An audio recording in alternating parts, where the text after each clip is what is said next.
তাহলে এখানে আমাদের ইংরেজি সাহিত্যের ক্লাস আজকে। লিটারেচারের প্রশ্ন বিসিএস এর মধ্যে একটা স্পেসিফিক সিলেবাস আছে, কিন্তু অন্যান্য পরীক্ষা যেমন কোনো ব্যাংক পরীক্ষা, প্রাইমারি শিক্ষক নিবন্ধন, এগুলোতেও 2-3 নম্বরের লিটারেচার থেকে প্রশ্ন হয়। এই লিটারেচারের আজকের যে শুরুর ক্লাস, এই ক্লাসটা আমরা আশা করি সবার জন্য একটা পথ নির্দেশনা হবে, এবং এখানে আমরা লিটারেচারের প্রিপারেশনটা কিভাবে নিব, তার জন্য একটা বেস, তার জন্য একটা ভিত্তি, তার জন্য একটা ফাউন্ডেশন পেয়ে যাব। ঠিক আছে? তো আমি এখানে মূল আলোচনায় যাওয়ার আগে লিটারেচারের জন্য লিটারেরি জনরা এইগুলো সম্পর্কে একটু ধারণা দেওয়া দরকার। যারা ইংরেজি সাহিত্যে পড়াশোনা করেছে অথবা বাংলা সাহিত্যে পড়েছে, তারা ছাড়া অন্যান্য সাবজেক্টে যারা পড়াশোনা করে, লিটারেরি ধারাগুলো সম্পর্কে সুস্পষ্ট ধারণা থাকে না। তাতে করে সাহিত্যের বিষয়গুলো মনে রাখা অনেক ক্ষেত্রে কঠিন হয়। তো লিটারেরি ভ্যারাইটি মানে যে সমস্ত সাহিত্য কর্মগুলো আছে, সাহিত্য কর্মগুলোর প্রাইমারি একটা বিভাজন ক্লিয়ারলি যেন আমার মাথায় থাকে, এই জিনিসটা নিয়ে একটা প্রাইমারি একটা ইন্ট্রো দিচ্ছি। দেখেন, লিটারেচার, এটা তো এই কালার তো খুব খুব একটা স্পষ্ট হবে না। তাহলে আমরা ওটা তো লাল,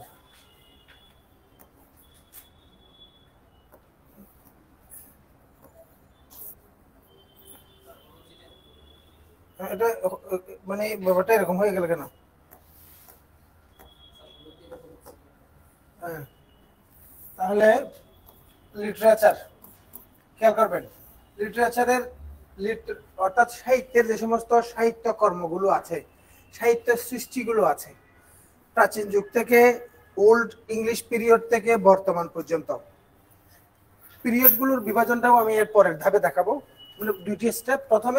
প্রথমে ইন্ট্রো পার্টের মধ্যে 3টি পার্ট থাকবে। প্রথমে লিটারেরি জনরাগুলো সম্পর্কে ক্লাসিফিকেশনটা দেখাবো, তারপরে হচ্ছে লিটারেরি পিরিয়ডগুলোকে কিভাবে মনে রাখবেন ওই জিনিসটার একটা সহজ কৌশল দিব বাংলা সাহিত্য ইংরেজি সাহিত্যের তুলনামূলকভাবে। তৃতীয় ধাপে গিয়ে কিছু লিটারেরি টার্ম সম্পর্কে একটা ধারণা দিব, খুলে রাখছি আমি এখানে। এরপরে গিয়ে আমরা প্রাচীন যুগ, মধ্যযুগ, উপরে ধাপে ধাপে আগাবো। ক্লাসের পরিকল্পনাটা শুনছেন তো? আবার বলেন কি কি বলছি। প্রথমে সাহিত্য কর্মগুলোর বিভাজন, তারপরে সাহিত্যের যুগ বিভাজন, তারপরে সাহিত্যের বিভিন্ন টার্ম, এগুলোকে বলা হয় লিটারেরি টার্মস অথবা ফিগার অফ স্পিচও বলা হয়। তো এই জিনিসগুলো বলার পরে তারপরে old English period, middle English period, পরবর্তী পিরিয়ড নিয়ে আস্তে আস্তে এগিয়ে যাব। তাহলে প্রথমে আসেন সাহিত্য কর্মগুলোর যে বিভাজন। এখানে প্রাইমারি হচ্ছে 2টা ভাগে বিভক্ত, একটা হচ্ছে ফিকশন আর একটা হচ্ছে কি নন ফিকশন। এখন আমি সরাসরি ফিকশন নন ফিকশনে না দিয়ে আমি যদি আরেকটু আগে থেকে শুরু করি, তাহলে ব্যাপারটা হবে এরকম। আমি এখানে লিখতে পারি প্রোজ, এখানে লিখতে পারি কি পোয়েট্রি। প্রোজ মানে হচ্ছে গদ্য, আর পোয়েট্রি মানে তাহলে কবিতা। এখন প্রোজ কি 2 ভাগে ভাগ করা যায়। প্রোজ হচ্ছে 2 প্রকার। এখানে এসে লেখা যায় ফিকশন এবং নন ফিকশন। এখন এই ফিকশনের অর্থ কি? ফিকশন মানে হচ্ছে কল্পনাশ্রিত সৃষ্টি, কল্পনা করে কল্পনায় যে সমস্ত সৃষ্টিকর্ম হয় তাদেরকে আমরা বলি ফিকশন। আর নন ফিকশন হচ্ছে রিয়েল, বাস্তবিক, কল্পনাশ্রিত লেখা নয়, রিয়েলিস্টিক লেখা, ওগুলোকে আমরা বলি নন ফিকশন। ঠিক আছে? তো ফিকশনের ক্ষেত্রে আপনি দেখবেন এখানে আসবে প্লে। প্লে মানে এখানে ড্রামা, নাটকের কথা বলা হচ্ছে। ড্রামাকে প্লে কেন বলা হয় জানেন? ড্রামা জিনিসটা কি? নাটক কাকে বলে? নাটক হচ্ছে এমন একটি সাহিত্যকর্ম, যে সাহিত্যকর্মের চরিত্র থাকবে, প্লট থাকবে, ঘটনা থাকবে, সবকিছুর ঊর্ধ্বে উঠে একটা কম্পালসরি বিষয় থাকবে, তা হচ্ছে মঞ্চে অভিনয় করার উপযুক্ত হবে। জানা দরকার, বলেন। এই জন্য এটাকে বলা হয় কি? প্লে বলেন না, এটাকে বলা হয় কি? প্লে মানে চলা, প্লে মানে গতি, ঠিক না? তাহলে গতিময়তা এই জিনিসটা নাটকের মধ্যে থাকবে। আচ্ছা, আবার ড্রামা কথাটার সাথেও তার সংজ্ঞা অন্তর্নিহিত আছে। ড্রামা মানে নাটকীয়তা, নাটক, তাই না? তাহলে এই এমন একটা সাহিত্যকর্ম যে সাহিত্যকর্মের মধ্যে নাটকীয়তা থাকবে, রিয়েলিস্টিক না হয়ে একটু নাটকীয় হবে। হ্যাঁ, তাহলে প্লে। এখানে তারপরে আসেন একেবারে নোভেল, তারপর আমরা লিখতে পারি শর্ট স্টোরি। হ্যাঁ, এই ধরনের বিষয়গুলো সাধারণত কল্পনাশ্রীতে লেখা হয়। নাটক, উপন্যাস, ছোট গল্প পুরোটাই ফিকশনের দিকে যায়। তাহলে নন ফিকশন কি কি আছে?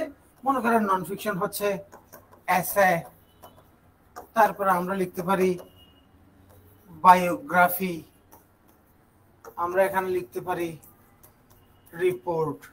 এই জিনিসগুলো, রিপোর্ট মানে প্রতিবেদন, ঠিক আছে? এসে মানে প্রবন্ধ।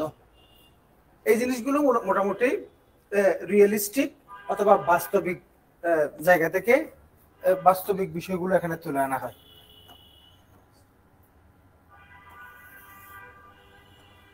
আর একটু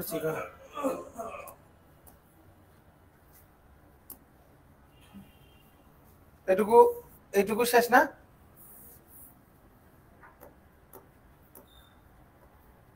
আচ্ছা, তাহলে এবার আসেন, তাহলে প্রোজকে দুই ভাগে ভাগ করেছি আমি, কিন্তু অনেক ইলেবোরেট করে অনেক কিছু, অনেক ক্লাসেস দেখাবো এই টাইপের করে। অপ্রয়োজনীয় কোনো কথা যেটা চাকরির পরীক্ষায় একেবারে লাগবার সম্ভাবনা নাই, এটাকে এখানে আলোচনায় এনে সময় কাটানোর কোনো দরকার আছে? কোনো দরকার নেই। মিনিংফুল, টু দা পয়েন্ট কথা। হ্যাঁ, তাহলে প্রথমে তাহলে ফিকশনকে আমরা ক্লাসিফাই করেছি। এবার আসেন নন ফিকশনের বিষয়গুলো আমরা দেখলাম। এবার আসেন কবিতা বা কাব্য।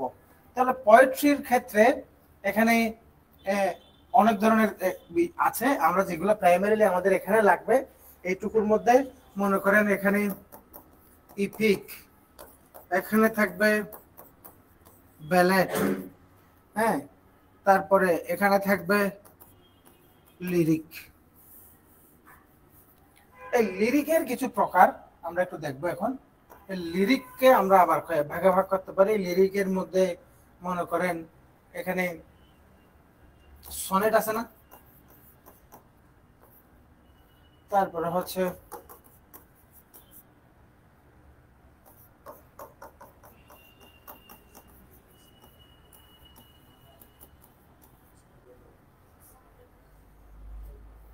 এটা উচ্চারণ হবে হিম, হিম।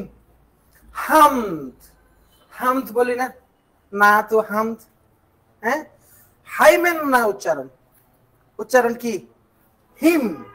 এই যে এই শব্দটাকে যখন আমরা দেখো এই শব্দটাকে বলি আই লাভ হিম, ওটার যা উচ্চারণ HYM N, এম এর পরে এন আসলে এন তো উচ্চারণ হবে না, সাইলেন্ট থাকবে। এটার উচ্চারণ হবে হিম। গুগল করে দেখেন, গুগলে ভয়েসে ক্লিক দিয়ে দেখেন, উচ্চারণ আসবে কি? হিম। হ্যাঁ, এপিথালামিয়ান এটা হচ্ছে বিবাহ গীতি, সনেট। তাহলে ইপিকের বাংলা কি? মহাকাব্য। ব্যালেট অর্থ গাথা, এমন কবিতা যে কবিতার মধ্যে কথা থাকবে, যে কবিতায় গল্প থাকবে, ঘটনা থাকবে। লিরিক মানে হচ্ছে গীতি কবিতা। লিরিকের আক্ষরিক অর্থ কি? গীতি কবিতা। এপিথালামিয়ান এটাকে আমরা বলবো কি?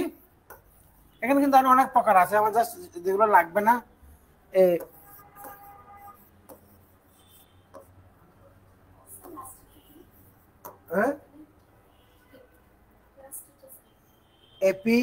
এপিথালামিয়ন বিবাহ গীতি, বিবাহ গীতি অর্থাৎ বিয়ের সময় বা বিয়ে কেন্দ্রিক ঘটনা, এই সমস্ত কবিতাগুলোকে আমরা এই ধরনের নাম দিয়ে থাকি।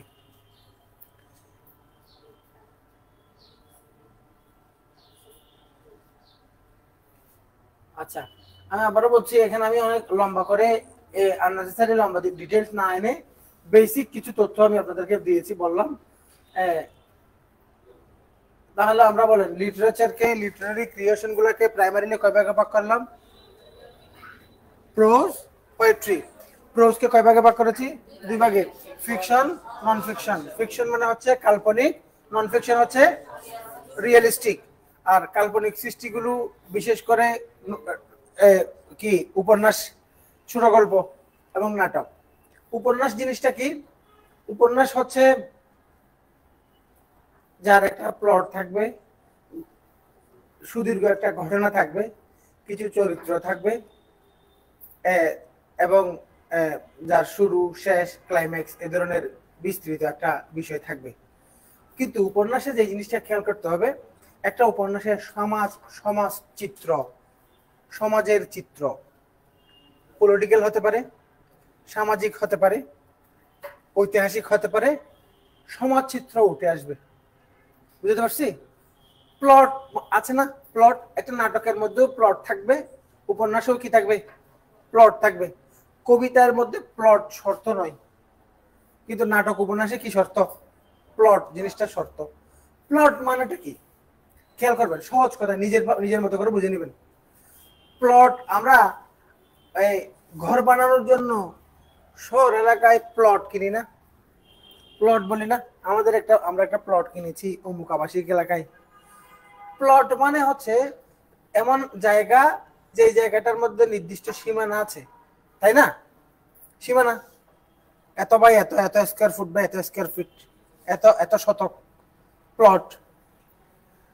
বাস্তব জীবনে জমি বা ঘর বানানোর জায়গার জন্য যে প্লট, এই প্লটের সাথে নাটক উপন্যাসের প্লট শব্দের মিল আছে তো? এই প্লটকে ভিন্ন কিছু ভাববার কিছু নাই এখানে। প্লট মানে হচ্ছে সীমানা। কিসের সীমানা? সময়ের সীমানা। কিসের সীমানা? জায়গার সীমানা। কয়টা সীমানা থাকবে? দুইটা। মনে করেন একটা উপন্যাস, এই উপন্যাসটা ইতিহাসের মনে করেন সপ্তক একটা উপন্যাস আছে শহীদুল্লাহ কায়সারের, সুনীল গঙ্গোপাধ্যায়ের সেই সময় উপন্যাস দেখছেন না? এই উপন্যাসের মধ্যে 1900 এত সাল থেকে এত সাল, 1800 এত সাল থেকে 1900 এত সাল, একটা সময়ের সীমানা আছে, ঠিক না? এবং এই উপন্যাসে নাইজেরিয়ার কথা, সোমালিয়ার কথা, আর্জেন্টিনার কথা, আবার চায়নার কথা এলোমেলো নেই। নির্দিষ্ট একটা অঞ্চলের ঘটনা প্রবাহ উঠে আসছে, জায়গা এবং সময়ের প্লট। বুঝা গেছে? প্লট মানে এখন বুঝছেন? প্লট মানে একটা উপন্যাস হবে, উপন্যাস একবার 1901 সালের কথা থাকবে, আবার 2003 সালের কথা, এখান থেকে কিছু বিক্ষিপ্ত ওভাবে হতে পারে না। একটা জায়গা, একটা সময়ের পরিধিকে কেন্দ্র করে এই ঘটনা প্রবাহ উঠে উঠে এক সময় গিয়ে পরিণতি লাভ করবে। প্লট মানে এখন বুঝে গেছেন? এটার জন্য আর কোনো পুস্তকি বইয়ের মুখস্থ মার্কা কোনো সংজ্ঞার দরকার আছে? জিনিসটা নিজে থেকে বুঝে গেছি না? তাহলে নাটক উপন্যাস এগুলা সাধারণত কল্পনাশ্রিত হয়, রিয়েল বাস্তবতা থাকলেও বাস্তবতা গুলাকে কল্পনা মিশিয়ে উপস্থাপন করা হয়। এখন মহরম চলছে, বিষাদ সিন্ধু বাংলা সাহিত্যের সবচেয়ে অনেক বড় বড় অ্যাসেট গুলোর অন্যতম একটা অ্যাসেট বিষাদ সিন্ধু, মীর মোশাররফ হোসেনের একটা। তা কারবালার প্রান্তরে কি ঘটেছিল ওই সময়ে, কত হিজরিতে, এই ঘটনাগুলোকে ইনি ঘটনার রিয়েলিস্টিক একটা ঘটনার আবহে বিষয়টা উপস্থাপন করেছেন বটে, কিন্তু ওখানে অনেক বেশি কল্পনা মিশ্রিত আছে। সীমারের কথা, ইয়াজিদের কথা, ইমাম হুসাইনের কথাগুলো আসছে, কিন্তু এত বেশি আবেগ এবং দিয়ে, মানে উনি সাহিত্যিক হিসেবে যথেষ্ট সার্থক বলেই তো বিষাদ সিন্ধুর এত প্রশংসা হচ্ছে। এখানে শুধুমাত্র তাহলে পরে ওখানে কল্পনা মিশ্রিত আছে। তাহলে এবার এই আর নন ফিকশন গুলো দেখলাম। আর কবিতার মধ্যে basically sonnet, lyric, ballot. Sonnet, lyric, ballot, এই তিনটে জিনিস লাগবে। ইপিক মানে কি? মহাকাব্য। মহাকাব্য জিনিসটা কি? মহাকাব্য জিনিসটা হচ্ছে যে কাব্যের সাইজটা মহা হবে, এরকম তো নাকি? ফিল্মি চিন্তা ওরকম কিছু না, কথা বলছেন? মহাকাব্যের সাইজ মহা হবে এমন কিছু না। মহাকাব্যের চরিত্রের মধ্যে মহান চরিত্র একটা থাকবে, যার শৌর্য বীর্যের বর্ণনা হবে। এখানে অ্যাডভেঞ্চার থাকবে, দুঃসাহসিক যাত্রা থাকবে। কবিতার ভেতর দিয়ে তার শৌর্য বীর্য ঘটনাগুলো এগিয়ে যাবে, এগুলো মহাকাব্য। বুঝতে পারছি? মহাকাব্য মানে কবিতা বড় হবে, কবিতা বড় হলে মহাকাব্য হবে। যেমন ডন জুয়ান পড়ছিলাম লর্ড বাইরনের, আমরা অনার্স সেকেন্ড ইয়ারে। ডন জুয়ান, ওটাকে এপিক বলা হচ্ছে, ছোট বই, কথা বলছেন নাকি? হ্যাঁ, এটা খেয়াল রাখবেন। তাহলে মহাকাব্যের মধ্যে মহাকাব্যিক, মহা শব্দটা যুক্ত হওয়ার পেছনে এখানে মহান কি থাকবে? চরিত্র থাকবে, বলেন না, মহান কি থাকবে? এবং চরিত্রের মহানতা তুলে উঠে আসবে কবিতার মধ্যে। এবং অনেক কথা আমি ধাপে ধাপে অনেক লম্বা করে না বলে কথাগুলোকে নিজের মতো করে সিম্পলি ইজিলি সেন্সের মধ্যে থাকে এরকম করে বলছি। অ্যাডভেঞ্চার থাকবে, কি থাকবে? অ্যাডভেঞ্চার। বিজয় গাথা বর্ণনা থাকবে, শৌর্য বীর্যের আলোচনা থাকবে, বুঝতে পারছি? তখন মহাকাব্য হবে। মহাকাব্য মানে সাইজে মহা নয়। হ্যাঁ, আচ্ছা। ব্যালেড সহজ একটু করে বলেছিলাম, গাথা, নকশিকা তার মাঠ পড়ছে না? হ্যাঁ, কাজী নজরুল বলে জোরে মারো। হ্যাঁ, আচ্ছা। হ্যাঁ, তাহলে এখানে ব্যালেড মানে গীতিকা। আমরা আমরা পড়েছিলাম না ময়মনসিংহ গীতিকা? পড়েন না পড়েন, নাম তো শুনছেন? হ্যাঁ, পূর্ববঙ্গ গীতিকা। হ্যাঁ, তাহলে এই ধরনের, তো এখন ওই গীতিকার সাথে কি মিল আছে? হ্যাঁ, অবশ্যই মিল আছে। তবে ব্যালেড গুলো আধুনিক যুগেও ইংরেজিতে এই ধরনের, অর্থাৎ ব্যালেডের মধ্যে এখানে বৈশিষ্ট্যটা মনে রাখবেন, এখানে একটা ঘটনা থাকবে কবিতার ভেতরে। কবর কবিতা, একটা ঘটনা আছে না? এইখানে তোর দাদির কবর ডালিম গাছের ঢালে, নাকি? আচ্ছা, তলে। এখানে এই যে কবিতা, কবিতার ভেতরে একটা ঘটনা, তার স্ত্রীর বিয়োগ, এবং তার স্ত্রী ছোটবেলায় 7 বছর বয়সে বিয়ে করে আনছিল বাজার থেকে, তার জন্য মাজন আনবে, তার জন্য রঙের চুড়ি আনার কথা, এবং আস্তে আস্তে নিজের ঘরের মধ্যে বউটাকে এসে বড় করে বিয়ে করে অনেকগুলো ছেলেমেলে হয়েছে, এবং তার সন্তান সন্ততির বিয়োগ, এবং একে একে সন্তান সন্ততির মৃত্যু। এটা ঘটনা প্রবাহ দিয়ে গেছে না? কিন্তু কবিতাটা অনেক মজার কবিতাও বটে। এই জন্য জসীমউদ্দিন কলেজে পড়া অবস্থায় এই কবিতা ক্লাস 10 সিলেবাসভুক্ত হয়েছিল। কবি নিজে কলেজের স্টুডেন্ট, কবি যখন নিজে স্টুডেন্ট তখন এই কবিতা কোথায় ছিল, কোথায় আনা হয়েছিল? কলেজে না স্কুলে? পরে কলেজে আসছে কবিতাটা। এই কবিতার মান এত বড়, মানে এত লেভেলের, হাই লেভেলের কবিতা আসছে। তারপরে আর হচ্ছে, সাধারণভাবে যে সমস্ত কবিতাগুলো পড়ি এগুলাকে আমরা বলবো লিরিক। বলেন, এগুলোকে আমরা বলবো কি? লিরিক। লিরিক মানে গীতি কবিতা। গীতি কবিতা সাধারণ অন্যান্য কবিতাগুলো এই। তাহলে আমরা একটা বেসিক ধারণাই নিলাম। এখানে একেবারে কথা আসলে অনেক কথা চলে আসবে, যেগুলো আসলে এক্স্যাক্টলি পরীক্ষা কাজে লাগবে না। এতক্ষণে আমি 5-7 মিনিট 10 মিনিট যদি হয় এই কি কাজটা করেছি, জিনিসগুলো সম্পর্কে একটা পরিচয় দিলাম, এবং পরিচয়টা হচ্ছে নিজের মতো করে, পরিচয়টা হচ্ছে ইজিলি আমাদের মাথায় থাকবার মতো করে। একেবারে লিখিত পরীক্ষায় তাদের সংজ্ঞা এবং গোছানো উপস্থাপনার উপযোগী কোনো আলোচনা নয়। সিম্পল কথা। এবার আসেন, তাহলে আমি 3টি কথা বলছি, 3টি ধাপ বলবো। প্রথমে হচ্ছে লিটারেরি জনরাগুলো, ক্লাসেস গুলো দেখলাম এবং তাদের একটা প্রাইমারি সাধারণ পরিচিতি। তারপরে আমরা চলে আসবো এখন লিটারেরি পিরিয়ড গুলো। বাংলা সাহিত্যে যেমন আমরা পড়ার সময় প্রাচীন যুগ, মধ্যযুগ, আধুনিক যুগ পড়ি, ইংরেজি সাহিত্যের যুগ বিভাজনটা আমাদেরকে ওভাবে খেয়াল রাখতে হবে। এখানে একটু সময় যাবে, কিন্তু জিনিসটাকে আমাদের একটু গুছিয়ে এই জায়গায় সময় দিতে হবে। কারণ কি, পুরো ইংরেজি সাহিত্যের পড়া, বিশেষ করে বিসিএস যারা টার্গেট করেছেন, অন্যান্য মনে করেন কেউ অন্য চাকরির টার্গেট করেও যদি পড়াশোনা করেন, আপনারা যেহেতু 2-3 নাম্বারের আসবে, পিরিয়ডের জায়গাটাকে ফুল গুরুত্ব দিতে হবে, কারণ এটার উপর ভর করে বাকি কথাগুলো মনে থাকবে। আজকের ক্লাসের পিরিয়ড বিভাজনের এই জায়গাটা যার মনে থাকবে, তার বাকি অংশ মনে থাকবে। এটার মধ্যে যদি কোনো ঝাপসা থাকে, কোনো স্পষ্টতা থেকে মনে না থাকে, তাহলে পরেরটা আপনি যতই পড়েন আপনি ভুলে যাবেন। আমি বুঝতে পারছি? হ্যাঁ, তাহলে বলেন আমরা এখন তারপরে 3য় ধাপে গিয়ে আমরা এখান থেকে কিছু টার্ম নিয়ে কথা বলবো। এখন আগে আমরা লিটারেরি পিরিয়ড গুলো নিয়ে আসি। দেখেন, আমরা বাংলা সাহিত্যের যে যুগ বিভাজন, এখানে আমরা জানি না বাংলা সাহিত্যের প্রাচীন যুগের সূচনা কখন? 650 অথবা কত? 950 থেকে কত সাল? এই সময়কালকে আমরা একটা কি দিই? প্রাচীন যুগ হিসেবে আখ্যায়িত করি। এবং আমরা 1201 সাল থেকে 1800 সাল, এটাকে আমরা বলি কি যুগ? মধ্যযুগ।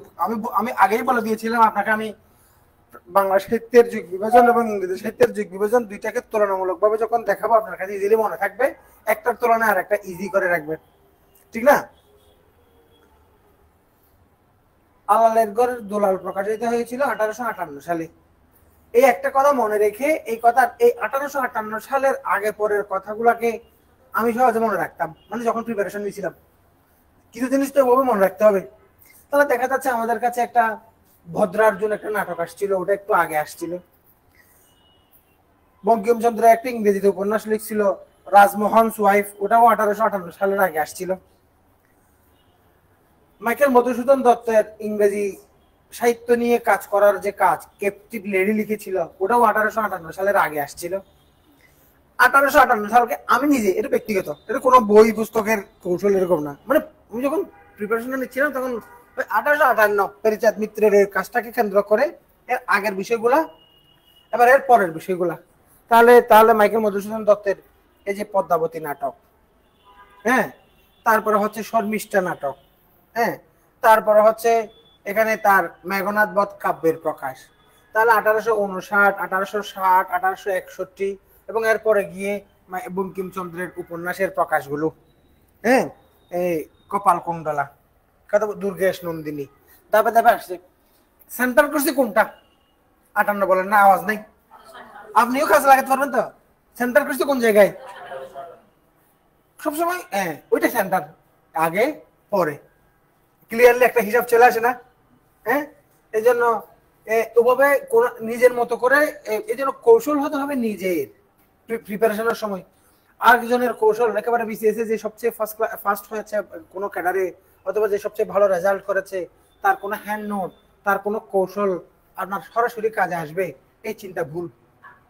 আমি যখন এখানে পড়াচ্ছি, এখানে যখন বোর্ডে লিখছি, আপনি আপনার প্রত্যেকের সামনে খাতা এবং কলম আছে, আমরা প্রত্যেকেই লিখে নিচ্ছি টুকটাক কিছুটা, সবাই হুবহু যা লিখছি তা লিখছি না, এই বয়সে এরকম কেউই করার কথা না। এখন আপনি তাই লিখছেন যা আপনি জানেন না কিন্তু গুরুত্বপূর্ণ মনে হচ্ছে, আবার আপনার পাশের জন তাই লিখছে যা সে জানে না কিন্তু গুরুত্বপূর্ণ মনে হচ্ছে। At the end of the class দেখা যাচ্ছে ওর লেখার সাথে ওর লেখা মিললে, ওর লেখার সাথে ওর লেখা মিললে, ওর লেখার সাথে ওর লেখা মিললে, কারণ আমাদের প্রত্যেকের জানার পরিধি ভিন্ন, ঠিক না? এখন আপনি সবচেয়ে ভালো স্টুডেন্টের নোটটা নিলেন, দেখা যাচ্ছে সে অনেক কিছু জানে যেগুলো আপনি জানেন না, যেগুলো কিছুই খাতায় নেই। এখন আপনি তার খাতাটা নিয়েই আপনি স্যাটিসফাইড, এখানে সেরা জিনিসগুলো আছে, কিন্তু আপনি ও যা জানে তা তো আপনি জানেন না। আবার এমন অনেক কিছু আছে, সে রেজাল্ট ভালো সেরা করলেও এমন অনেক কিছু আপনি জানেন যা সে জানে না, এমন হতে পারে। কিন্তু খাতার মধ্যে আছে অর্ধেক হয়ে আপনি জানেন, আপনি মনে মনে ভাবতেছেন এখানে তো বেশিরভাগ আমি পারি, আমি কেন লাস্ট ক্লাস লাস্ট আর ও কেন ফার্স্ট ক্লাস ফার্স্ট? পার্থক্যটা কোথায়? পার্থক্য ওই জায়গায়। নোট করার সময় আমরা এক একজন নিজেরটা নিজের মতো করে করি, এই জন্য কোনো কিছু নোট রাখা, নিজের প্রিপারেশনের স্ট্র্যাটেজি নিজের মতো হতে হবে। আমি বুঝতে পারছি। পড়ার সময় চিন্তাকে ব্যবহার করি না, চিন্তা করা একটা কাজ, আমরা বাঙালিরা বিশ্বাস করি না। চিন্তা করা মানে আমরা শুধু মনে করি দুশ্চিন্তা করা গার্লফ্রেন্ডের জন্য, পজিটিভলি যে চিন্তা হয়। এই জন্য প্রতিটা ধর্মের ধ্যানের বিষয় আছে, মোরাকাবা আছে না, মোরাকাবা মুশাহাদা। ইসলাম ধর্মে মোরাকাবার কথা আছে, বৌদ্ধ ধর্মে ধ্যান করার কথা আছে না? হ্যাঁ, এভাবে প্রত্যেকটা ধর্মে। কালকে আমাকে ইলিয়াস স্যার বলতেছিল, বলছে আমি তো অনেক ধরনের কম্পারেটিভ পড়াশোনা করছি, উনি ছিল কলেজের ইকোনমিক্সের আমার ব্যাচের, হ্যাঁ থাকতে বলতেছিল, বলছে হিন্দু ধর্মে আরো গভীর ভাবে আছে এই যে ধ্যানের বিষয়টা। প্রত্যেকটা ধর্মে বিভিন্ন ফরম্যাটে ধ্যান করার বিষয় আছে। তো ধর্ম ধ্যানকে কেন আনছে জানেন? ধর্ম জানে আপনি চিন্তা করবেন না, আপনি চিন্তা করবেন না, আপনার মানসিক সুস্থতা, আপনার কোনো কিছু মনের মধ্যে স্থিরভাবে রাখা। কিন্তু এখন এআই আসতেছে, এক একটা দাজ্জাল এআই চলে আসতেছে, রিল আসছিল প্রথমে, এরপরে শর্টস আসছে, এরপরে টিকটক আসছে, এগুলো এক একটা দাজ্জাল আপনার চিন্তা শক্তিকে, আপনার ধৈর্যকে সম্পূর্ণ কিল করে দিচ্ছে। They are killing your power of thinking, শেষ করে দিচ্ছে। মানে আপনি কখনো ধৈর্য ধরে পারেন। What about the age, what about the age from the গুড়া টু দ্য বুড়া। একবারে 3 বছরের বাচ্চা, সেও তার মায়ের মোবাইলটা নিয়ে স্ক্রিনে স্ক্রল করছে, তাকে যখন আপনি এবিসিডি কবিতার ভিডিও দিচ্ছেন, সে ধৈর্য ধরে লম্বা ভিডিওটা দেখতে আগ্রহী না, সে টিকটকের ওগুলো গেমের হোক ওই জিনিসগুলো দেখতে যাচ্ছে। আর একেবারে 80 বছরের বুড়া যার কাছে মোবাইল আছে, সেও শুনছে ওয়াজ, কিন্তু ওয়াজটা সে ধৈর্য ধরে শুনছে না, ছোট এক ক্লিপ আর একটা ছোট ক্লিপ, কারণ ওয়াজের মাঝখানে তার যে ক্যাটরিনার ডান্স দেখতে হবে। কথা বলছো কিনা? অনেক বুড়া আছে শয়তান বেশি, উপরে উপরে বান ধরে মানে ইয়ার। তো শুধুমাত্র মৃত্যু বয়ে নামাজ পড়ে, সৃষ্টিকর্তাকে ডাকে। ওই বয়সে সৃষ্টিকর্তাকে ডাকলে এগুলো সৃষ্টিকর্তাও বুঝে টাকায় পড়ছে তাই। যেভাবে আমরা কি করি, যখন পরীক্ষা আসে আমরা আমাদের তাহাজ্জুদ নামাজও বাদ যায় না, ঠিক না? একেবারে যে ধর্মের আছে ওই ধর্মের সবচেয়ে ভালো কাজগুলা করি, ইবাদত গুলা করি। পরীক্ষা শেষ, কোথায় গেছে আল্লাহ, কোথায় গেছে ধর্ম, মসজিদের চেহারা দেখি না কত বছর। হ্যাঁ, শুধুমাত্র আল্লাহর কাছে কিছু পাওয়ার জন্য, আল্লাহও এটা বুঝে। হ্যাঁ, তো এই হচ্ছে আমাদের ইবাদতের বিষয়। তবু নিজ নিজ বিশ্বাসে শক্তিশালী থাকাটাই ভালো, এবং যে প্রত্যেকের ধর্মে যদি জেনুইন বিলিভার হয় তাহলে সে অন্য কারোর জন্য অনুষ্ঠকর নয়, সে উপকারী। কারণ প্রত্যেক ধর্ম পরোপকারিতা শিখায়, সহমর্মিতা শিখায়, সামাজিকতা শিখায়, প্রত্যেকটাই। তো ওয়াজ হয়ে যাচ্ছে বেশি, ওয়াজের দিকে না যাই। Periods of English literature. হ্যাঁ, এখন মধ্যযুগ, এরপর আধুনিক যুগের ব্যাপারটা আমরা জানি।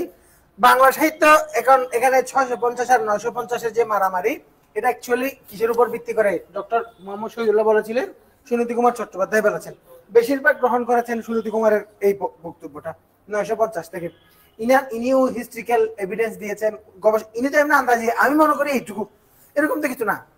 গবেষণা করেছেন, রিসার্চ করেছেন, চর্যাপত্র স্টাডি করেছেন, ওখানে কোন সময়কালের ঘটনা প্রবাহ আসছে ঐতিহাসিক ভিত্তিগুলো থেকে রিসার্চ করেই বলছেন। তো প্রত্যেকের নিজ নিজ পক্ষে যুক্তি আছে। তাহলে ধরি 650। ইংরেজি সাহিত্য কত সাল জানেন? কয়শো বছর? বেশ কম, 200 বছর। আরে যুগ বিভাজনের ক্ষেত্রে, যুগ বিভাজনের যে ঘটনা, এগুলো ইংরেজির উপরে কল্পনা করা হয়েছে বা সিমিলারিটি দেখা হয়েছে, এরকম কিছুটা না হলেও আবার কিছুটা সত্য। তো এখন আমরা ইংরেজি সাহিত্যের যুগ বিভাজনটাকে সময় দিয়ে দেখবো, একটু মনোযোগ দিয়ে। তাহলে দেখেন, মনে করেন বিশ্ব মানচিত্রে, আমি হুবহু মানচিত্র না একে, এটা ব্রিটেন, মনে করেন এটা হচ্ছে ইউরোপ, মানে এখানে মনে করেন এখানে স্পেন পর্তুগালের মানচিত্র এভাবে আর কি। হ্যাঁ, পর্তুগাল এখানে ছোট করে, তারপর এখানে একটা চ্যানেল আছে, এটা হচ্ছে কি আফ্রিকা বলেন না, আর এটা কি সাগর? ভূমধ্য সাগর। আর এখানে আছে কি ব্রিটেন। তাহলে মনে করেন আমি এখানে লিখলাম কি ফ্রান্স, জার্মানি, আনুমানিক। এখন এই যে ইউরোপের মানচিত্র, ইংরেজি সাহিত্যের যে ঘটনা প্রবাহ, এগুলো ইংল্যান্ডকে কেন্দ্র করে, ঠিক না? তো এখন দেখা যাচ্ছে এই যে 450 সালে ব্রিটেনে একটা ঘটনা ঘটছে। জার্মানের একটা দল, একটা জাতিটা হচ্ছে সেকশন, ডাকু, দখলবাজ, যোদ্ধা। ইংল্যান্ড দখল করে ফেলছে। কারা? শত শত বছর ধরে জার্মানরা, এরপরে ফরাসিরা ইংল্যান্ডকে করেছে এরকম শাসন। পরে এসে ইংল্যান্ড এসে আমাদের উপর শাসন করছে। কথা বলছেন? আমেরিকাকে শাসন করছে শত শত বছর ধরে ব্রিটেন। এখন ব্রিটেন থেকে শুরু করে পুরো ইউরোপকে শাসন করছে কে? আমেরিকা। অবশ্য কিছুদিন পরে মারা যাবে। মানে এই ডাইনেস্টি বেশি দূর টিকবে না। ইংল্যান্ড, ফরাসিরা যত বছর, কারণ এখন টেকনোলজির কারণে আগে 100 বছর যাওয়ার জন্য যেটুকু কাজ, 100 বছরে যেটুকু কাজ করতো মানুষ, এখন 10 বছরে ওইটুকু কাজ করে। এই জন্য আমেরিকার 100 বছর মানে ফ্রান্সের 500 বছরের সমান। মানে এটা হচ্ছে প্রকৃতির নিয়ম। প্রকৃতি ক্ষমতাকে সবসময় এক জায়গায় রাখবে না, এখান থেকে এখানে আনবে, ওখান থেকে এখানে আনবে, ওখান থেকে সরে আসবে, এশিয়াতে চলে আসবে, ইউরোপেও থাকবে না। ইভেন আপনারা মনে মনে ভাবতেছেন ইরান উঠে যাবে, ওইদিকে থাকবে না, এদিকে চায়নার কাছে চলে আসবে, পারবে না। মানে অনেক কিছু করার পরেও, মানে এখন ট্রাম্প আসার পরে যে কাজগুলো করছে তার মধ্যে এখানে আমরা যারা আছি, ইভেন একেবারে পৃথিবীর অন্য সব মানুষ বাদ দেন, আমরা যারা আছি আমাদের সবার তো এইটুকু কমন সেন্স আছে। ভারত পাকিস্তান যুদ্ধ হয়েছে, ব্যবসা করছে আমেরিকা। কেমনে স্যার? আমরা তো জানি চায়না ব্যবসা করছে, চাইনিজ বিমান দিয়ে পাকিস্তান সাকসেস পেয়েছে, চাইনিজ বিমানের বাজার বাড়ছে। না, ব্যবসা করছে আমেরিকা। কিভাবে? ফ্রান্সের বিমান রাফায়েলের ডিমার্কেটিং করে আমেরিকার বিমানের মার্কেটিং করা শুরু করছে। যুদ্ধটা লাগাই মার্কেটিং করছে কে? আমরা বিজ্ঞাপন দিই না, পোস্টার লাগাই না, কোচিং এ ভর্তি হওয়ার জন্য পোস্টার লাগাই, তারপরে ইউনিভার্সিটিতে কোনো প্রোগ্রাম হচ্ছে স্টুডেন্টদেরকে জার্সি দিচ্ছি আমাদের নামটা প্রচার হওয়ার জন্য, এটাই পোস্টার লাগাচ্ছে। সে B2 বোমার বোমান দিয়ে বোমা মারছে না, আপনি কি জানেন? এটাও সে মার্কেটিং করছে, স্পন্সর করছে। আমরা মনে করেন 10,000 টাকা দিয়ে টি শার্ট দিচ্ছি, ও হচ্ছে $1 বিলিয়ন $2 বিলিয়ন খরচ করে তার যে B2 বোমার বিমান এবং 30,000 পাউন্ডের বোমা ফেলানোর মতো বিমান আছে, এটা সে মার্কেটিং করছে, আর কিছু না। না হলে তো সে ইরানকে ধ্বংস করার জন্য অন্য কিছু করতে পারতো। বারবার করে সে মিডিয়াতে কি আসতেছে, 37 ঘন্টা বিমান চালিয়ে বোমা দিয়ে সাকসেসফুলি চলে যেতে পারছে। এগুলো কেন বলতেছে? অন্য কিছু বলতেছে না। তার মানে এদিকে যুদ্ধ করে ওদিকে কি, এটা আসলে আমেরিকা কি করতেছে? অস্ত্র বিক্রির মার্কেটিং করতেছে, আর কিচ্ছু না। তো ইরানকে আগে বলে দিছে, ওখানে মানুষজন থাকিও না, আমরা বাংকারের ওই যে স্থাপনার পাশে আমরা একটা দুটো মারবো, গেটের সামনে করে, গেটে মারবো না, আগে থেকে বলে দিছে। না হলে পরমাণু স্থাপনার গেটের সামনে একটা গর্ত করে দিয়ে চলে যায় কেমনে? কথা বুঝছেন কিনা? এগুলো কি অস্ত্রের মার্কেটিং বলেন না? তাহলে মার্কেটিং কোন পর্যায়ে চলে গেছে আর আপনি এখানে এখনো পোস্টারে? কথা বুঝছেন? এখন আমেরিকা এভাবে মার্কেটিং করে ডেসপারেটলি, চায়না কি করে? কিচ্ছু বলে না, কিচ্ছু বলে না। সে কখনো মুখ ফেটে কিছু বলে না, চুপি চুপি চুপি চুপি কাজ করে। আপনি খবর নিয়ে দেখেন, B2 বোমার চেয়ে অনেক হাই-ফাই, আমি অলরেডি ভিডিওতে, চ্যানেলের ভিডিওতে দেখছি, এর চেয়ে আরো অনেক বেশি জাইগান্টিক, অনেক বেশি পাওয়ারফুল চায়নার কাছে অলরেডি আছে। সে কখনো আওয়াজই দেয় নাই, আওয়াজই দেয় নাই। কথা বুঝছেন? এই ধরনের বিষয়। তাহলে 450 সালে ব্রিটেনকে দখল করেছিল কারা? জার্মানরা। জার্মানরা দখল করে 450 থেকে 1066 সাল পর্যন্ত সময় জার্মানদের শাসনে ছিল ইংল্যান্ড। এত বছর লম্বা সময়। এবং যতকাল পর্যন্ত ইংল্যান্ডের শাসনাধীন, জার্মানদের শাসনাধীন ছিল, এটাকে আমরা বলি ওল্ড ইংলিশ পিরিয়ড বা প্রাচীন যুগ। ওল্ড ইংলিশ পিরিয়ড, প্রাচীন যুগ। হ্যাঁ, এবার 1066 সালে ফরাসি একটা টিম, ওই যে জার্মান যে শাসন ব্যবস্থা, জার্মান যাদের দখলে ছিল এদেরকে পরাজিত করে ফরাসিরা দখল করছে আবার কারে? ইংল্যান্ডকে বলেন না, ইংল্যান্ডকে। হ্যাঁ, তাহলে 1066 সাল থেকে 1500 সাল, এই পুরো সময়টা শাসন করেছে ফরাসিরা। ফরাসিদের শাসনাধীন যতকাল ছিল ততকাল পর্যন্ত সময়কালকে আমরা বলবো মধ্যযুগ। কথা বলছেন? এটাকে আমরা বলবো কি? Middle English period. আচ্ছা,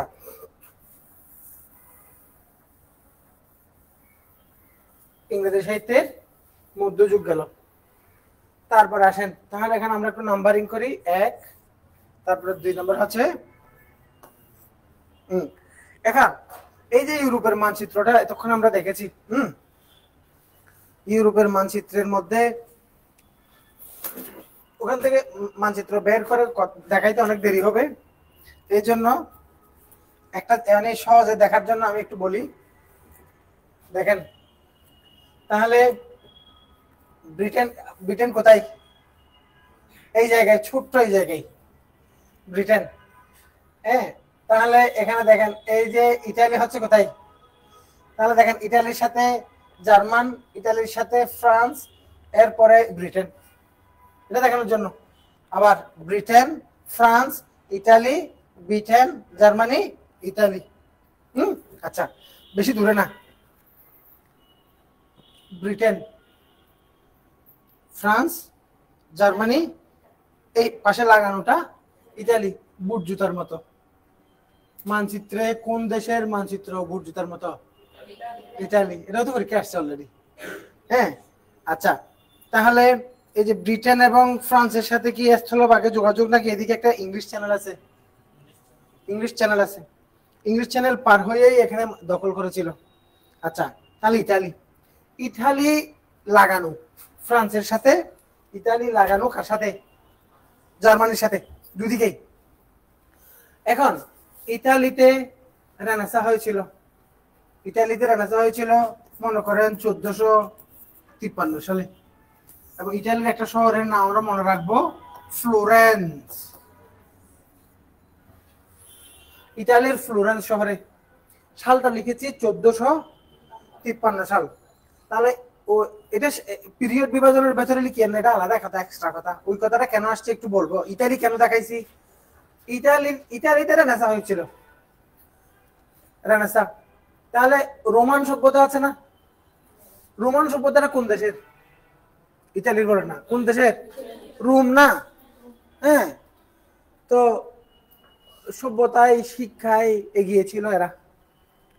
এবং তাহলে ইতালির যে রেনেসা 1453 সালে, এই রেনেসার প্রভাবটা এখানে 1500 সালে, 1501 সাল এখানে এসে রেনেসার প্রভাবটা এসেছিল আরো 50 বছর পরে। মানে ইতালিয়ান যে রেনেসা, ওই রেনেসা ইংরেজিতে এসেছিল কত বছর পরে? অলমোস্ট 50 বছর পরে। তাহলে দেখেন এখানে 1500 সাল থেকে 1661 সাল, এই সময়টাকে ইংরেজিতে আমরা বলবো রেনেসান্স, রেনেসান্স বা রেনেসা পিরিয়ড, রেনেসা পিরিয়ড। তাহলে ইতালির রেনেসাটা ইংরেজি সাহিত্যে এসেছিল এই সময়ে, এবং এটাকে রেনেসা পিরিয়ড নামে একটা ইংরেজি সাহিত্যের পিরিয়ডই আছে। আচ্ছা, তারপরে আসেন 4 রেনেসা পিরিয়ড। 1661 থেকে কত?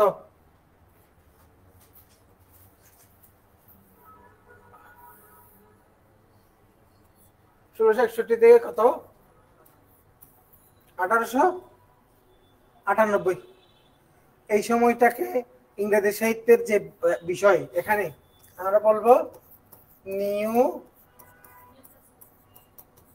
Classical period. হ্যাঁ, 1798 সাল নিউ ক্লাসিক্যাল। এগুলো মনে রাখার জন্য একটু পরে কথা বলবো। আমি বলেছি, আমি যেহেতু আমার একটা পরিকল্পনা নিয়ে আগাচ্ছি, এই জন্য আমি কথাকে ছাঁটাই করে জিস্ট বলে আগাচ্ছি, মনে রাখার জন্য আমি ইয়ে করে দিব। তাহলে বলেন 1898 সাল, 1798 সাল। এখন 1798 সালে একটা ঘটনা, ওই যে উইলিয়াম ওয়ার্ডসওয়ার্থ এবং স্যামুয়েল টেইলর কোলরিজ মিলে একটা বই প্রকাশ করেছিল, বইটার নাম লিরিক্যাল ব্যালেডস। এই বই প্রকাশের সাথে একটা নতুন যুগের সূচনা হয়। এই যুগটাকে আমরা ইংরেজি সাহিত্যে বলি রোমান্টিক পিরিয়ড। কি পিরিয়ড? Romantic period. একটা ছোট্ট একটা পিরিয়ড। এটা হচ্ছে মূলত 1798 সাল থেকে 1832 সাল, এই সময়টা, এটাকে ইংরেজি সাহিত্যে বলা হয় কি? Romantic period. বাংলা সাহিত্যে যুগ বিভাজনটা 3টির মধ্যে সীমাবদ্ধ, কিন্তু এখানে আমরা যুগ বিভাজন একটু বেশি দেখবো, 5 নাম্বার পেয়েছি। তাহলে এখন 1832 সাল পর্যন্ত চলে আসছে। এরপরে রানী এলিজাবেথের কথা মনে রাখতে হবে। এলিজাবেথ ক্ষমতায় আসে, সরি ভিক্টোরিয়া, হ্যাঁ, রানী ভিক্টোরিয়ার কথা মনে রাখতে হবে। ভিক্টোরিয়া ক্ষমতায় আসে মূলত 36-এ, 1832 না, কত সালে? কিন্তু আমরা 32 থেকে জিনিসটা ধরবো। 1832 থেকে রানী এলিজাবেথের ক্ষমতা যতদিন ছিল 1901 সাল পর্যন্ত, কথা বলছেন? হ্যাঁ, তাহলে দেখা যাচ্ছে 1832 সাল থেকে 1900 কত সাল? 1 সাল। হ্যাঁ, তাহলে এটাকে আমরা রানী ভিক্টোরিয়ার নামে আমরা বলবো কি? Victorian period. এরপরে আমাদের আরো দুইটা আছে, একটা হচ্ছে দেখেন 1901 সাল থেকে 1939, এই ছোট্ট সময়টা আমাদের মনে রাখতে হবে। 1939 সালে পৃথিবীতে বড় একটা ঘটনা ঘটেছিল। ওটা কি? দ্বিতীয় বিশ্বযুদ্ধ। সেকেন্ড ওয়ার্ল্ড ওয়ারের সময় পর্যন্ত পৃথিবীর ওয়ার্ল্ড অর্ডার একরকম ছিল, হ্যাঁ, কিন্তু সেকেন্ড ওয়ার্ল্ড ওয়ারের পরে ওয়ার্ল্ড মানে বিশ্ব ব্যবস্থার মধ্যে চেঞ্জ চলে আসছে না? আমেরিকা চলে আসছে সবার সামনে, পারমাণবিক বোমা তৈরি এবং বোমা দিয়ে হামলা। কিন্তু তখনও এককভাবে আমেরিকা একেবারে সারা পৃথিবীকে ইউনিপোলার ছিল না, বাইপোলার ছিল। তখন রাশিয়ার ক্ষমতা ছিল না, রাশিয়া অনেক বড় একটা সাম্রাজ্য ছিল। এটা তো ভাঙছে একেবারে কিছুদিন আগে, 91 এর দিকে না? তো দেশগুলো বিভাজনের পরেই রাশিয়ার ক্ষমতার খর্ব হয়েছে। কিন্তু পরে এসে রাশিয়া আস্তে আস্তে এখন আবার মাল্টিপোলার হয়ে যাচ্ছে। এদিকে রুশের কাছে ক্ষমতা আছে, এদিকে পাগলা একটা পারমাণবিক মিসাইল বানিয়ে রাখছে উত্তর কোরিয়ার, হ্যাঁ, মিসাইলের উপরে বসে থাকে। সে বলে পৃথিবীর এদিকে যুদ্ধ হয়, ওদিকে যুদ্ধ হয়, আমার সাথে কেন যুদ্ধটা হয় না? মাঝে মাঝে রাগে একা একা সাগরের মধ্যে মারে, ঠিক না? সে বলে ইরানকে, বলে আমার বল আমি মারি। কারণ সে মারলে বড় থেকে একটা মেরে দিবে বলে কেউ বলে না যে মার, ঠিক না পাগলা? আবার এদিকে তুমি কি এইটুকু আমরা আমাদের জীবনে আমরা তো ইতিহাস পড়ে মজা পাই, কিন্তু আমাদের জীবনের আমাদের চোখের সামনে যে সমস্ত ইতিহাস হচ্ছে এগুলো আমরা ওভাবে খেয়াল করি না, যেভাবে আমরা ইতিহাসের আগের ঘটনা খেয়াল করি। 39-এ কি হয়েছিল, 40-এ কি হয়েছিল, পার্ল হারবারে কিভাবে আক্রমণ করে জাপান নৌতরে ডুবিয়ে দিয়েছিল, এই করেছিল, ওগুলো আমরা সহজে মনে রাখি। কিন্তু আমাদের চোখের সামনে বিশাল বিশাল কিছু ঘটনা ঘটে যাচ্ছে। একটা হচ্ছে রাশিয়া ইউক্রেন যুদ্ধ নামে যে যুদ্ধটা, এটা হচ্ছে আমেরিকা এবং পুরো ইউরোপের সকল রাষ্ট্র মিলে রাশিয়ার একার সাথে যুদ্ধ, এবং রাশিয়ার সাথে পারছে না। এটা তো সত্য কথা, আসলেই রাশিয়ার সাথে পারছে না, একা যুদ্ধ করছে। এটা দিয়ে কি রাশিয়া যে একটা ক্ষমতায় এসে, রাশিয়ার যে একটা পাওয়ার আছে এটা বোঝা যাচ্ছে না। এই জন্য পৃথিবী এখন কোন যুগে ঢুকে গেছে জানো? মাল্টিপোলার। বলো, ইউনিপোলার মানে এক, ইউনিপোলার ছিল গত কিছুদিন 10-5 বছর আগেও, শুধু আমেরিকা যা বলে তা। এর আগে ছিল বাইপোলার। বাইপোলার মানে আমেরিকারও ক্ষমতা আছে, রাশিয়ারও ক্ষমতা আছে বিশ্ব অবস্থায়। এখন এর পরে আসছে বাইপোলারের পরে ইউনিপোলার ছিল, ইউনিপোলার থেকে এখন চলে আসছে কিসে? মাল্টিপোলার। চায়নার ক্ষমতা আছে, এবং এখন ওই যে প্রথম বিশ্বযুদ্ধ দ্বিতীয় বিশ্বযুদ্ধের মধ্যে অক্ষ শক্তি মিত্র শক্তির যে বিষয়, এখন অঘোষিতভাবে একটা শক্তি হয়ে গেছে না, ব্রিক্স। ইন্ডিয়া যতই চিল্লাফাল্লা করুক, বিশ্বযুদ্ধ লাগলে ইন্ডিয়া তো ব্রিক্স এর ভেতরে থাকবে। ইন্ডিয়া, ইরান, রাশিয়া, ব্রাজিল, এগুলা সবাই, সাউথ আফ্রিকার তো তেমন অত পাওয়ার টাওয়ার নাই। তারপরে এদিকে ওখানে এই যে বিষয়, এরা একটা শক্তি। তো এটা ব্রিক্সকে কেন্দ্র করে অর্থনৈতিক শক্তি যেমন, আবার সামরিক যুদ্ধ হিসেবে আমরা এই তিনজনকে বিশাল বিশাল ভাগা ভাগা তিনজনকে দেখতে পাচ্ছি না? এই যে ইরান, রাশিয়া, চায়না, এই তিনজনকে দেখতে পাচ্ছি। এখন ওই ইরান কোন জায়গায় পৌঁছে গেছে, এখানে আমেরিকা যেমন মার্কেটিং হচ্ছে, পাশাপাশি কারো মার্কেটিং হয়ে গেছে ইরানের। সে চাইলে ডেইলি 50টা 53টা না মারে, একদিনে যদি 400-500 মিসাইল মারে, ওখানে তো মিসাইল ছাড়া, ওখানে বালি আর মিসাইল ছাড়া কিছু থাকবে ইসরায়েলে? ওটা সে করছে না। এরাও ব্যবসা করতে চাচ্ছে, টুকটাক মারবো এবার মিসাইল বেচবো। ড্রোন বেচে টাকা কামাচ্ছে না? কার ড্রোন বেচছে? যে সারা পৃথিবীর অর্ধ পৃথিবীর সাথে একা যুদ্ধ করছে, তারে ড্রোন বিক্রি করে টাকা কামাইছে ইরান। তুমি এত ছোটখাটো ব্যবসা কেন? কালকে খবর হয়েছে রাশিয়া বেমানি করছে। রাশিয়া এই যে তার ডিফেন্স সিস্টেমটা দেওয়ার কথা ছিল, কিন্তু সে আসলে টাইমলি দেয় নাই ইরানকে। তো ইরান সে তাকে কেউ কিছু দিবে এরা আশা করছে, এরা নিজে ডেভেলপ করে ফেলছে, এবং তুমি ভেতরে ভেতরে দেখো সে বানায় রাখছে। যদি বানায় না রাখতো, সে আমেরিকার মারতো না। আমেরিকা যেমন ইরানকে ওই বড় বোমা ফেলানোর সময় আমি মারবো, বাংকারের সামনে করে মেরে দিয়ে চলে যাবো, তুমি চুপচাপ থাকিও। আর ইরানও তার কাতারে মারার সময় বলছে মারবো, ফোলাফাইনটা একটু সরাই দিয়ে। কথা বুঝছো? এই জন্য আমরা এদিকে আমাদের কত আবেগ, আমাদের কত চিন্তা, বাস্তবতা আরো অনেক কঠিন, আরো অনেক কঠিন। সবাই ব্যবসা করে, এরা ব্যবসার বাইরে কিছু বুঝে না। কথা বুঝছো? আর এই তাহলে বলো এই দ্বিতীয় বিশ্বযুদ্ধ, তো দ্বিতীয় যুদ্ধের সময় ওয়ার্ল্ড অর্ডারের পরিবর্তন এবং এই বিশ্বযুদ্ধের পরবর্তী সময়ে বিশ্ব ব্যবস্থার পরিবর্তনের সাথে সাথে এই পরিবর্তনগুলো সাহিত্যের মধ্যে প্রভাব পড়ছে। ঠিক আছে, একমাত্র তোমরা সবসময় একটা বইয়ের কথা পড়ো না, একমাত্র রাজনীতিবিদ যিনি সাহিত্যে নোবেল পুরস্কার পাইছে, চার্চিলের কথা। হ্যাঁ, তো ওই সাহিত্যে নোবেল পুরস্কার এবং বিশ্বযুদ্ধের ঘটনা প্রবাহ লিখে সাহিত্যের মধ্যে নোবেল পুরস্কার পাওয়ার মতো ঘটনা আসছে, তাহলে সাহিত্যে যুদ্ধের প্রভাব আছে। এই জন্য 1901 সাল থেকে 1939 সাল পর্যন্ত এই সময়টাকে আধুনিক যুগ বলা হয়। তাহলে এরপর কি যুগ? উত্তরাধুনিক যুগ। বাংলা সাহিত্যে উত্তরাধুনিক যুগ এখনো আসে নাই, কিন্তু ইংরেজি সাহিত্যে অলরেডি পোস্ট মডার্ন পিরিয়ড চলে আসছে। হ্যাঁ হ্যাঁ, তাহলে এখানে আমরা এটাকে আমরা বলবো কি যুগ? মডার্ন। হ্যাঁ, আর এরপরে 1939 থেকে বর্তমান পর্যন্ত এটাকে আমরা বলবো কি? Post modern. এবার আমি তোমাকে সহজে জিনিসগুলো মনে রাখার জন্য কিছু কথা বলে দিচ্ছি, এবং আমি এতক্ষণ যা বলেছি এর মধ্যে কিছু তথ্য অলরেডি আসছে। দেখো, এটা তো আমি ব্যাকগ্রাউন্ড চেঞ্জ করে ফেললাম, এই ব্যাকগ্রাউন্ড তো গরিব গরিব লাগে না? আচ্ছা, তারপরে হচ্ছে হ্যাঁ, আচ্ছা দেখো, তাহলে এই জায়গায় ইংরেজি সাহিত্যের প্রাচীন যুগ। প্রাচীন যুগে আমরা কোন দেশের কথা মনে রাখবো? জার্মান। প্রাচীন যুগে আমরা মনে রাখবো কার কথা? তাহলে জার্মানির আন্ডারে বা জার্মানরা ইংল্যান্ডকে শাসনাধীন, ইংল্যান্ড যতদিন জার্মান শাসনাধীন ছিল ততদিন প্রাচীন যুগ ছিল। এই যুগটাকে আরেকটা নাম বলা হয় Anglo Saxon period. Anglo Saxon period, প্রাচীন যুগ মনে রাখবো আমরা। তো স্যাক্সন কথাটা মনে রাখবো, জার্মানের ওই জাতিগোষ্ঠীর নাম কি? স্যাক্সন। আচ্ছা, এক। দ্বিতীয় নম্বরে মধ্যযুগের কথাই আমরা মনে রাখবো কোন দেশের কথা? ফ্রান্স। হ্যাঁ, এটাতে ডিফারেন্ট কালার হলে ভালো হতো। হ্যাঁ, ফ্রান্স। তাহলে এখানে আসবো ফ্রান্স, এখানে আসবো কি? জার্মান। এখানে এসে একটা দেশ আসবে, ওটা কি বলতো? ইতালি। কারণ কি? এই যে রেনেসাঁ বিষয়টা আনুষ্ঠানিকভাবে ঘটা করে প্রাতিষ্ঠানিকভাবে শুরু হয়েছিল ইতালিতে 1453 সালে।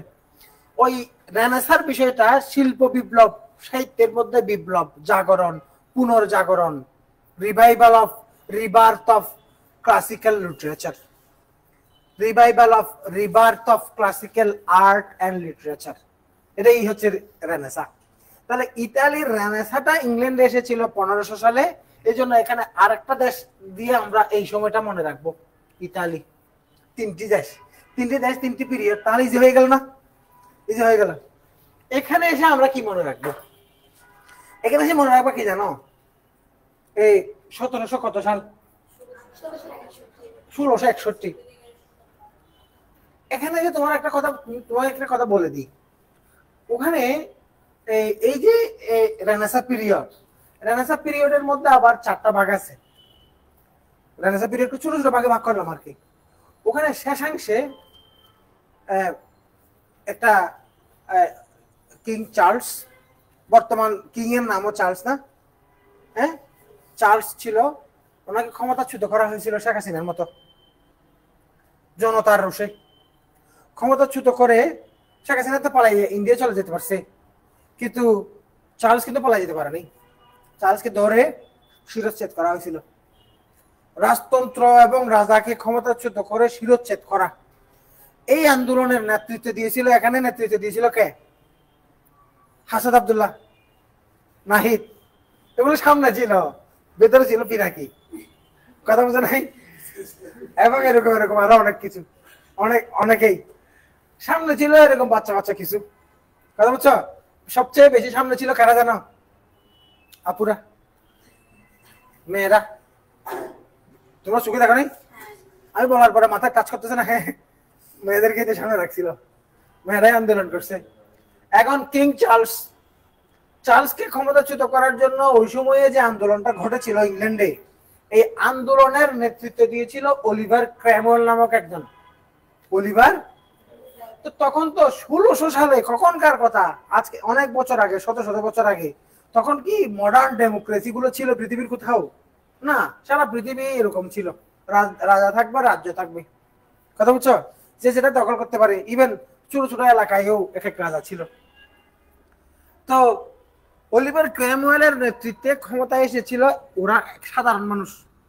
এখন আন্দোলন করে হোক, গুটে হোক, রাজাকে ক্ষমতাচ্যুত করে রাষ্ট্র পরিচালনার দায়িত্ব যদি সাধারণ মানুষ যদি ক্ষমতায় আসে, সাধারণ মানুষ রাষ্ট্র পরিচালনার কনসেপ্ট কিসের কনসেপ্ট? ডেমোক্রেসি না, গণতন্ত্র। তাহলে ওখানে গণতন্ত্র, মডার্ন ডেমোক্রেসি না থাকলেও ওখানে কিন্তু গণতান্ত্রিক একটা সময় ছিল 1648। দেখো এখানে 1661 না, 48 থেকে 61 অথবা 49 থেকে 61, এই 10 বছর 11 বছর, এই সময়টা অলিভার ক্রomওয়েল এবং ওই সাধারণ মানুষের নেতৃত্বে ইংল্যান্ড শাসিত হয়েছিল। এখন শেখ হাসিনা কোথায় চলে গেছে? যেটা সত্য ওটা তো, শেখ হাসিনা চলে গেছে, কথা সত্য, তুমি এটা বলতে লজ্জা পাওয়ার কিছু নেই। এটা আমরা সাধারণ মানুষ হিসেবে কথাগুলো বলছি, আমরা কোনো দলের হয়ে কথা বলছি না, সুতরাং ন্যাচারাল এবং ফ্যাক্ট গুলো বলছি। এখন এই ইয়া করলো,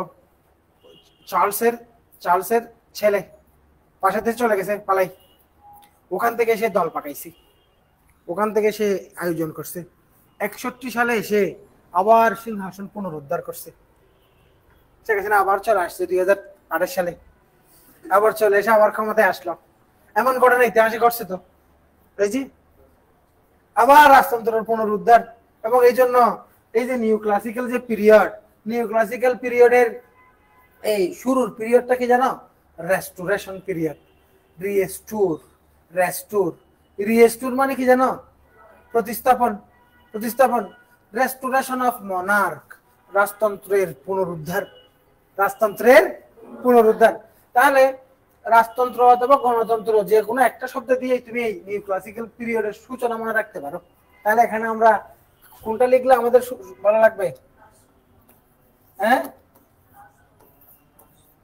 গণতন্ত্র তো শেষ হয়েছে, শুরু হয়েছে কি? রাজতন্ত্র।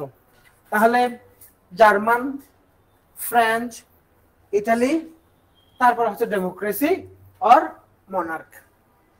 এরপর এগুলো সহজ। এখানে আমরা মনে রাখবো কি? লিরিক্যাল, বলো লিরিক্যাল বইয়ের নাম। লিরিক্যাল ব্যালেডস বইয়ের নাম তো প্রায় অনেকেই জানো, কারণ এটা পরীক্ষায় সব সময় আসে।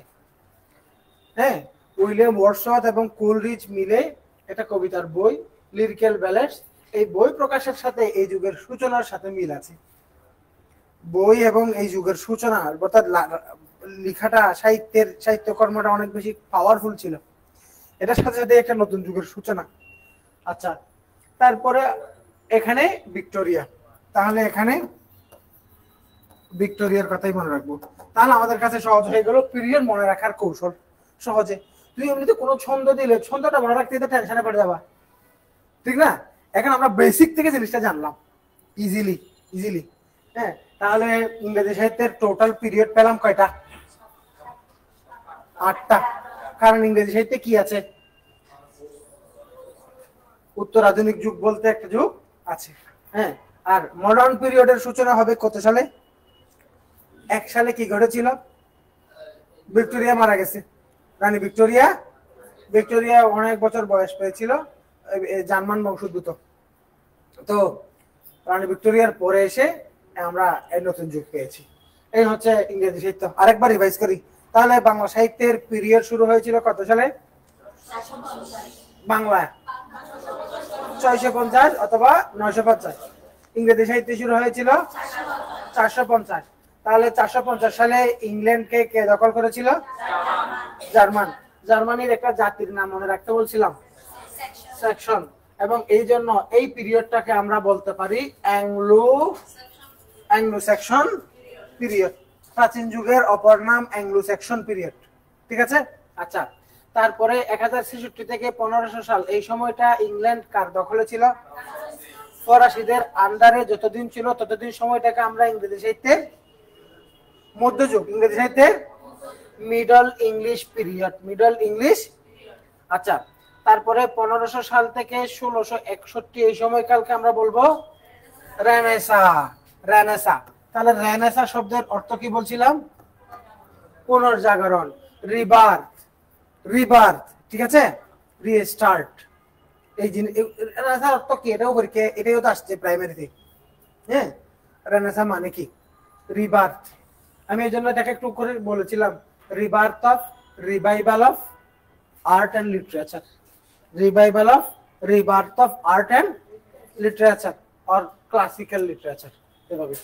তারপরে রাজতন্ত্র, এখানে মনে রাখবো লিরিক্যাল ব্যালেডস, এদিকে রানী ভিক্টোরিয়া, এদিকে হচ্ছে কি দ্বিতীয় বিশ্বযুদ্ধ, হ্যাঁ, এবং এর পরের ঘটনা। এভাবে আমরা ইংরেজি সাহিত্যের পিরিয়ড গুলাকে সহজে মনে রাখতে পারবো। আচ্ছা, এখানে আর কোনো কোয়েশ্চেন বা কথা আছে? আচ্ছা, এবার আসো দুইটি, আমি শুরুতে বলছিলাম আমি তোমাদেরকে আজকে 3টি পার্ট দেখিয়ে সামনের দিকে আগাবো। এখন আসো দ্বিতীয় পার্ট। দ্বিতীয় পার্টের মধ্যে আমি এখানে কিছু বিষয় নিয়ে একটু প্রাইমারি একটা ধারণা দিই, যে এইটুকুই লাগবে। বিসিএস একটু বেশি লাগবে, কিন্তু বিসিএস বেশি লাগলেও প্রিলির জন্য আর একটু বেশি লাগতে পারে। কিন্তু ধাপে ধাপে বিভিন্ন ক্লাসে জিনিসগুলো আনবো, কিন্তু অন্যান্য চাকরি পরীক্ষার ক্ষেত্রে এই টেবলটা, এই চার্টের দু একটা জিনিস দেখলেই হবে যেগুলো পরীক্ষায় আসতে পারে। আচ্ছা, এখানে figure of speech and Literary terms, একটা শর্ট লিস্ট। আচ্ছা, প্লট কি জিনিস? আমি বলছিলাম না, main story of a play. Main story of a play, এই কথাটা দিয়ে, প্লটের সংজ্ঞা দিয়ে তোমার মেমোরিতে তেমন কিছু থাকে না। এটা আমি তোমাকে বুঝাই দিছি বাস্তবিক প্র্যাকটিক্যাল এক্সপেরিয়েন্স দিয়ে। জায়গার প্লট, একটা প্লট কিনেছি, প্লট বললেই বোঝা যায় ছোটখাটো একটা সীমানা, ঠিক না? কিন্তু গ্রামের জায়গা বললে ওটাকে আমরা আর প্লট বলি না, যেটা বাউন্ডারি বিশাল, হ্যাঁ, এরকম। আচ্ছা, the sequence of events contents in a poem, তাহলে একটা কবিতার মধ্যেও যদি এরকম একটা সিকোয়েন্স থাকে, এটাকেও আমরা প্লট হিসেবে আখ্যায়িত করতে পারি, ঠিক আছে? আচ্ছা, কিন্তু এখানে আমি অনুবাদ করে দিয়েছি কি মূল ঘটনা। অ্যাক্ট মানে হচ্ছে, অ্যাক্টের অপর নাম হচ্ছে সিন। সিন বলতে পারো, অথবা কি বলতে পারো, অ্যাক্ট, পর্ব বলি না, নাটকের প্রথম পর্ব, দ্বিতীয় পর্ব। ক্লাইম্যাক্স মানে হচ্ছে, এই মনে করো একটা ঘটনার ক্লাইম্যাক্স মানে শেষ পরিণতি নয়। ক্লাইম্যাক্স মানে হচ্ছে ঘটনার সবচেয়ে গুরুত্বপূর্ণ point, the peak point of incidents, event, ঠিক আছে? দেখো, a peak crisis point in a drama, এটা লাগবে। এই ক্লাইম্যাক্স মনে রাখতে হবে। ক্যাটাস্ট্রফি মানে হচ্ছে বিপর্যয়, তেমন আসবে না, কিন্তু শব্দার্থ হিসাবে তোমার মনে রাখতে হতে পারে। তো the tragic end of dramatic events, অথবা মানে ক্যাটাস্ট্রফিক মানে হচ্ছে ধ্বংসাত্মক বিপর্যয়, ধ্বংসাত্মক বিপর্যয়, ধ্বংসাত্মক পরিণতি, ভয়ানক শেষ, এগুলাকে আমরা বলি হয়, আমরা বলি কি ক্যাটাস্ট্রফিক। আর ক্লাইম্যাক্সের বাংলা কি করবা?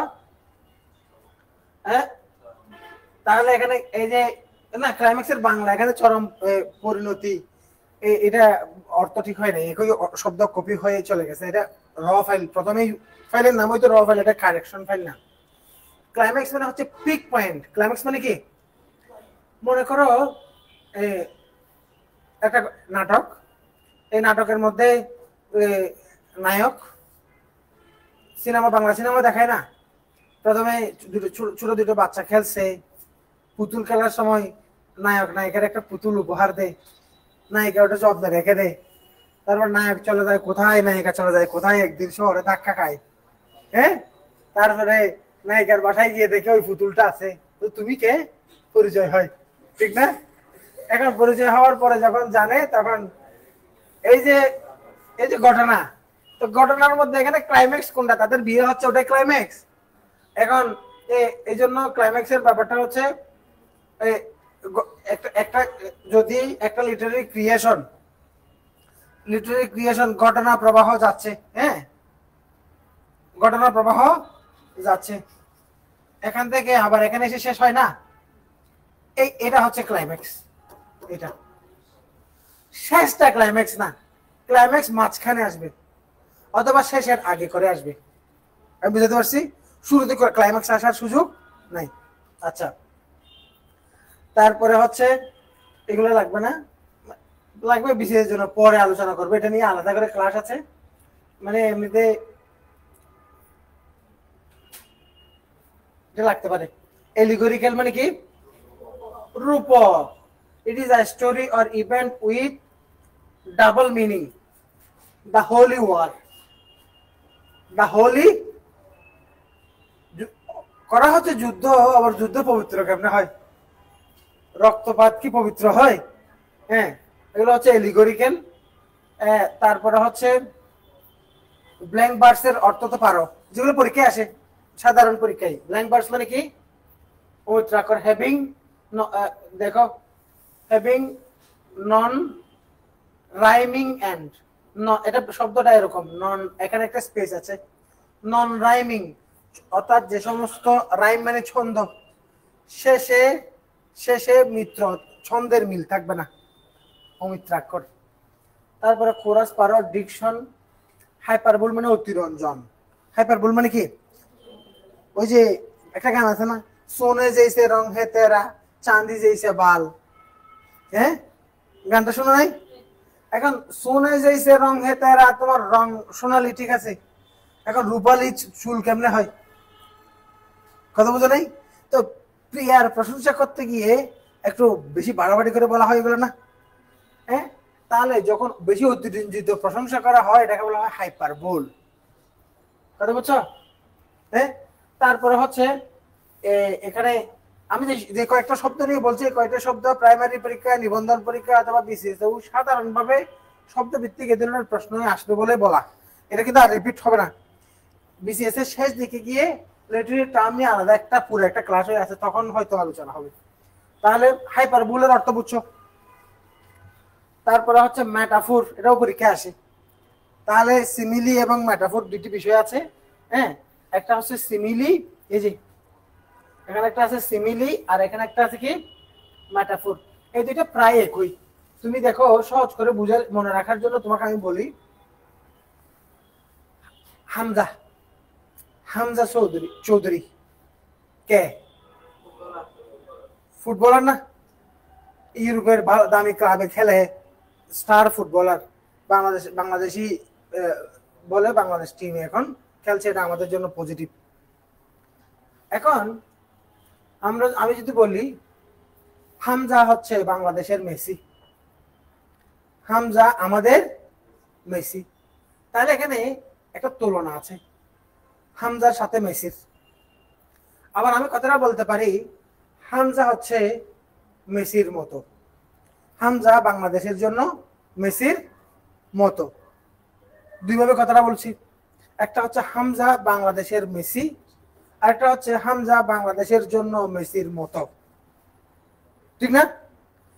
যদি আমি তুলনাটা মতো শব্দ দিয়ে বলি, like Messi, as Messi, similar to Messi, like as similar to, তখন তাকে আমরা বলবো সিমিলি। তখন তাকে আমরা বলবো কি? an explicit comparison between two things, দুটি বস্তুর মাঝে সরাসরি প্রত্যক্ষ তুলনা। the comparison of unlike things using the words like or as, যেখানে like অথবা as শব্দের ব্যবহার থাকবে, প্রত্যক্ষ তুলনাটা প্রত্যক্ষ হবে, মেসির মতো, মেসির মতো। তোমরা ইন্টারমিডিয়েটে একটা কবিতা পড়ছো না, ওয়ার্ডসওয়ার্থের ডেফোডিল? হ্যাঁ, পার্টস অফ মর্নিংস ডিউ, এখানে দুজনের কবিতা ছিল, একটা হচ্ছে রবার্ট হেরিকের কবিতা ডেফোডিলস, আর একটা হচ্ছে দ্য ডেফোডিল উইলিয়াম ওয়ার্ডসওয়ার্থের। তো রবার্ট হেরিকের একটা কবিতা আছে parts of mornings dew, parts of mornings, দুর্বাঘাসের ডগায়, সকালবেলায় দুর্বাঘাসের ডগায় শিশির বিন্দু, শিশির, তো শিশির বিন্দুকে বলা হচ্ছে পার্লস, পার্লস মানে মুক্তা। মর্নিংস ডিউ, সকালবেলার এই যে শিশির, শিশির বিন্দু। তো মুক্তার মতো ঝকঝকে, মুক্তার মতো রোদ পড়লে ঝকঝক ঝকঝক করে না গাছের ডগায় শিশির বিন্দু, তার মুক্তার মতো শিশির বিন্দু বলা হয় নাই, বলা হচ্ছে pearls of dew, pearls of শিশির মুক্তা, শিশির মুক্তা। তাহলে এটা কি শিশির মতো মুক্তার মতো শিশির বিন্দু বলা হচ্ছে নাকি মতো শব্দটা উজ্জ্বল রাখা হয়েছে? যদি মতো, লাইক, সেম এজ এই সমস্ত শব্দ যদি বাদ দিয়ে বলা হয় তখন তাকে বলবো মেটাফোর। তখন তাকে বলবো কি? এইটুকু জানলেই হবে। বলো তাহলে মেটাফোর একটা হচ্ছে কি, এখানে দুইটি বিষয়, একটা হচ্ছে কি মেটাফোর আর একটা হচ্ছে কি সিমিলি। এখানে দেখো অ্যান ইমপ্লিসিট, এটা হচ্ছে ইমপ্লিসিট, এটা হচ্ছে কি এক্সপ্লিসিট। এক্সপ্লিসিট মানে হচ্ছে তুলনাটা সরাসরি দেখা যাচ্ছে, লাইক মেসি, এস মেসি।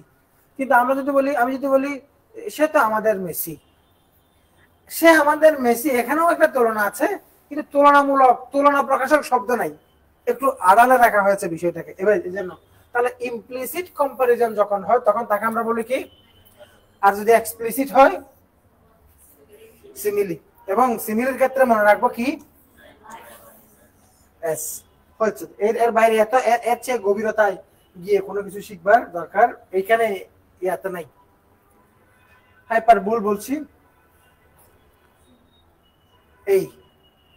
তাহলে আমরা এখানে ইংলিশ লিটারেচারের জন্য আজকে তিনটি ভাগে কথা বলেছি। প্রথম ভাগে বলেছিলাম লিটারি ক্রিয়েশনস গুলোর একটা প্রাইমারি বিভাজন। তারপরে আমরা দ্বিতীয় ভাগে আমরা দেখেছি পিরিয়ডস অফ ইংলিশ লিটারেচার। তৃতীয় ভাগে আমরা কতগুলো ফিগার অফ স্পিচ দেখেছি। ওখান থেকে আমি গুরুত্ব দিয়েছি হাইপারবোল। ওখান থেকে আমি বলার চেষ্টা করেছি প্লট নিয়ে কথা। ওখানে আমি বলেছি সিমিলি এবং মেটাফোর কি, এই জিনিসগুলো, এই কয়েকটা টার্মকে আমরা মনে রাখবো। এবার আমরা চলে যাই ইংরেজি সাহিত্যের, যদিও সিলেবাসে নাই। প্রাচীন যুগ কি ইংরেজি প্রিলি সিলেবাসে আছে? নাই, বলো না, প্রাচীন যুগ নাই। তাহলে স্যার আমরা যখন বিসিএস এর প্রিলি ইংলিশ লিটারেচারের সিলেবাস দেখেছি ওখানে আমরা দেখেছি অ্যাকচুয়ালি এলিজাবেথান পিরিয়ড থেকে বর্তমান পর্যন্ত। তো এলিজাবেথান পিরিয়ড নামে কোনো পিরিয়ড তো স্যার আপনি দেখানোই নেই। ব্যাপারটা কোত্থেকে আসছে একটু পরে আমরা জানবো।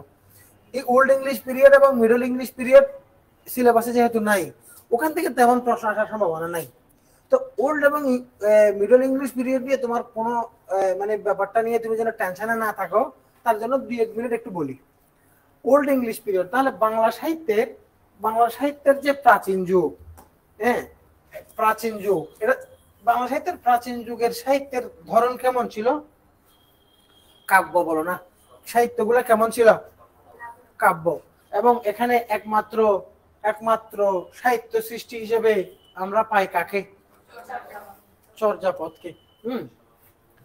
এখানেও চর্যাপদ যেমন প্রাচীন যুগের, এবং এখানে স্পেসিফিক পার্টিকুলার কোন একজন লেখকের লেখা না, অনেক লেখকের সংকলিত একটা কালেকশন অফ রাইটিংস আমরা কোন রাইটারের পেয়েছি। এখানে 22 জন, 24 জন, 23 জন কবির কবিতা আমরা পেয়েছি। তো অনুরূপ ভাবে এখানেও ইংরেজিতে এরকম একটা বিষয় আছে। হ্যাঁ, এটাকে আমি সহজে বোঝার জন্য এভাবে লিখি, বিয়ল্ফ বাংলা লিখছি। বিয়ল্ফ হচ্ছে একটা ইপিক বা মহাকাব্য, ইংরেজি সাহিত্যের প্রাচীনতম নিদর্শন। বাংলা সাহিত্যের প্রাচীনতম নিদর্শন কি? চর্যাপদ। ইংরেজি সাহিত্যের প্রাচীনতম নিদর্শন কি? বিয়ল্ফ। এটা কি ধরনের সাহিত্যকর্ম? মহাকাব্য। বলো না, এটা কি ধরনের সাহিত্যকর্ম? মহাকাব্য। এখন বিয়ল্ফের বৈশিষ্ট্য, বিয়ল্ফ নিয়ে লম্বা করে কিছু জানবার দরকার নাই, ওটা আমরা ইংরেজি সাহিত্য পড়ছি না। আমাদের যা দরকার ইংরেজি সাহিত্যের প্রাচীনতম নিদর্শন হিসেবে বিয়ল্ফ এবং এটা মহাকাব্য। এর লেখককে, এর লেখকের নাম পাওয়া যায় নাই। বুঝতে পারছি? শেষ, এবারে কথা নাই। এখন বাংলা সাহিত্যের একটা পয়েন্ট, প্রাচীনতম নিদর্শন চর্যাপদ, এবং এটা মূলত এগুলো কি ছিল? কবিতা। এটাও মূলত কি? কাব্য, মহাকাব্য। এখন আসো চর্যাপদের লেখককে, অনেক লেখক, লুইপা, কান্নপা, কুকুরিপা, অনেকগুলো কবির নাম আমরা পাই।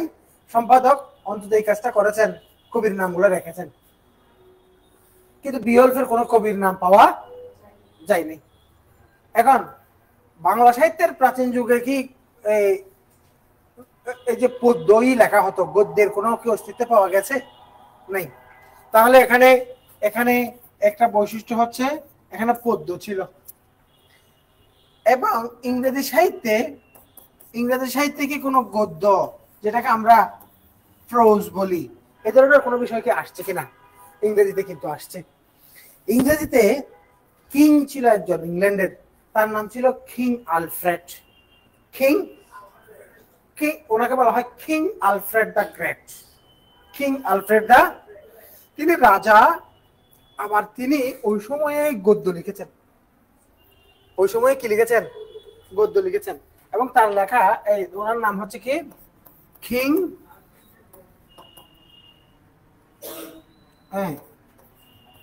Alfred the great.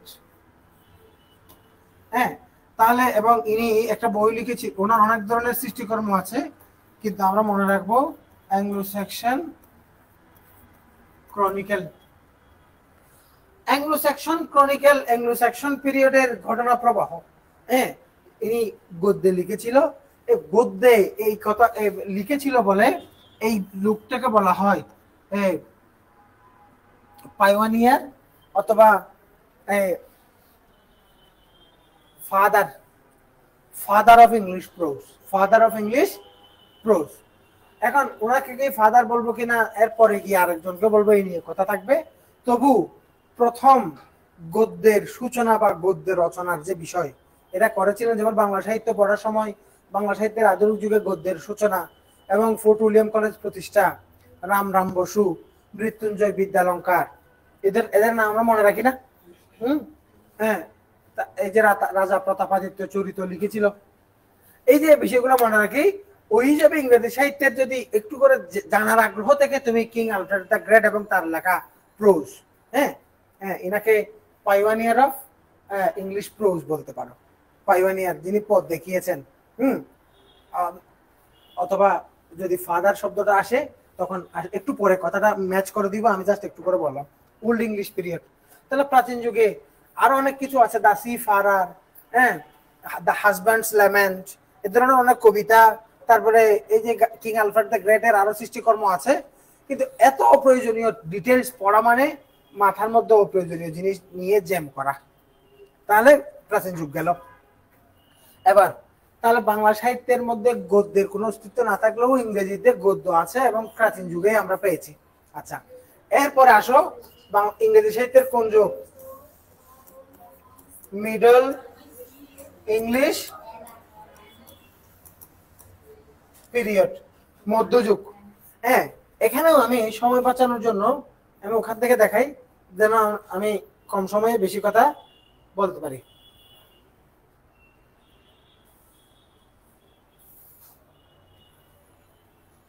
আচ্ছা, এখানে দেখো পরীক্ষায় প্রশ্ন কিভাবে আসতে পারে। আমরা তখন পর্যন্ত যে সমস্ত এই ইয়াগুলো দেখেছি, এই দেখো ব্যাংকের প্রশ্ন, ব্যাংকেও এই জিনিসগুলো আসে, মানে ফিগার অফ স্পিচ, লিটারেরি টার্মের যে বিষয়গুলো, ওট কি, ঠিক আছে?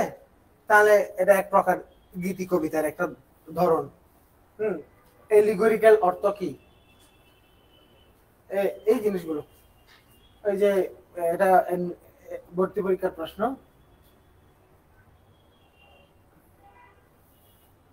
সহকারী পরিচালক,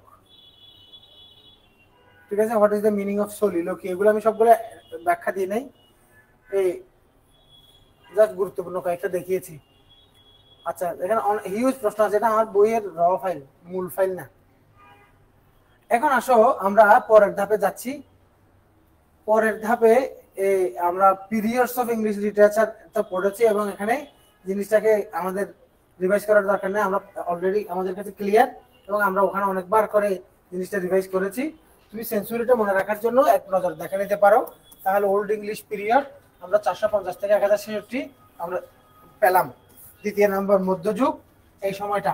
তাহলে এখানে আমরা কাকে মনে রাখবো? জার্মান। এখানে আমরা কাকে মনে রাখবো? ফ্রান্স।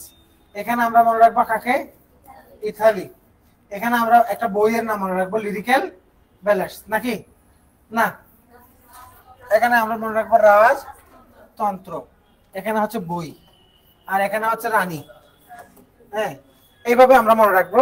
এখন কোন পিরিয়ড কোন শতাব্দীতে এই ব্যাপারটা এখানে পাশে উল্লেখ আছে, তাহলে চতুর্থ থেকে এই শতাব্দী, 16 শতাব্দী, এই জিনিসগুলো একটু হিসাব করলেও পাওয়া যায়, কিন্তু এক নজরে যদি দেখতে চাও এখান থেকে দেখে নিতে পারো। ঠিক আছে, কেউ কেউ ছবি ওঠাচ্ছিল এই জন্য একটু সময় দিলাম। হ্যাঁ, কিছু লিখতে এগুলো লিখে নেওয়ার দরকার নেই, কারণ এই সাল দেখলে তুমি তো সেঞ্চুরি বুঝতে পারো। তুমি এইটুকু মনে রাখবা যে 1801 থেকে 19 সাল পর্যন্ত, এটাকে 18 শতাব্দী নয়, এটা 19 শতাব্দী। কথা বুঝছো? এই জিনিসটা মানে ওয়ান যোগ করে বলবো আর কি। 17 যখন দেখবা তখন 18 সেঞ্চুরি, 16 যখন দেখবো তখন 17 সেঞ্চুরি, এক যোগ করে বলবা, সেঞ্চুরিটা শেষ। হ্যাঁ, তারপরে আমরা প্রাচীন যুগ, প্রাচীন যুগের অপর নাম হচ্ছে দ্য অ্যাংলো স্যাক্সন পিরিয়ড, কথাটা বলছি। তাহলে the dawn of English literature, the dawn of, হ্যাঁ, তাহলে উষাকাল, হ্যাঁ, তাহলে it is the age of longest poetry, heroic poetry. এখানে এই যে আমাদের একটা বিরল একটা সাহিত্যকর্ম পেয়েছি, এটা হচ্ছে মহাকাব্য। তো মহাকাব্যের মধ্যে হিরোইক ডিডস, হিরোইক অ্যাকশনস থাকবে বলছিলাম না, বীরত্ব, শৌর্য, বীর্যের বর্ণনা থাকবে।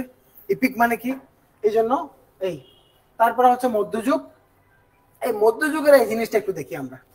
তাহলে প্রাচীন যুগে তো আমরা দেখেছি, ডিটেলস একটু পরে আসবে। মধ্যযুগ, মধ্যযুগকে বাংলা সাহিত্যের মধ্যযুগের কথা মনে আছে? তাহলে দেখি বলো তো, এটাকে আমি মিনিমাইজ না করে আমি রেখে দিয়েই দেখাই। আমরা সবাই জানি বাংলা সাহিত্যের মধ্যযুগের ঘটনা হচ্ছে 1201 সাল থেকে কত সাল, 1800 সাল, বাংলা সাহিত্যের মধ্যযুগ। এই মধ্যযুগে আবার 1201 সাল থেকে 1350, এটাকে আমরা কি বলি, অন্ধকার যুগ। তাহলে যদি এই সময়টা অন্ধকার যুগ হয়, অন্ধকার যুগ কেন বলা হয়? কারণ এখানে 1204 সালে বখতিয়ার খলজি এসেছিল না, লক্ষণ সেন শেখ হাসিনার মতো চলে গেছিল, এই জন্য অনেকে বলো তো লক্ষণ সেন। তাহলে লক্ষণ সেন চলে যাওয়ার পরে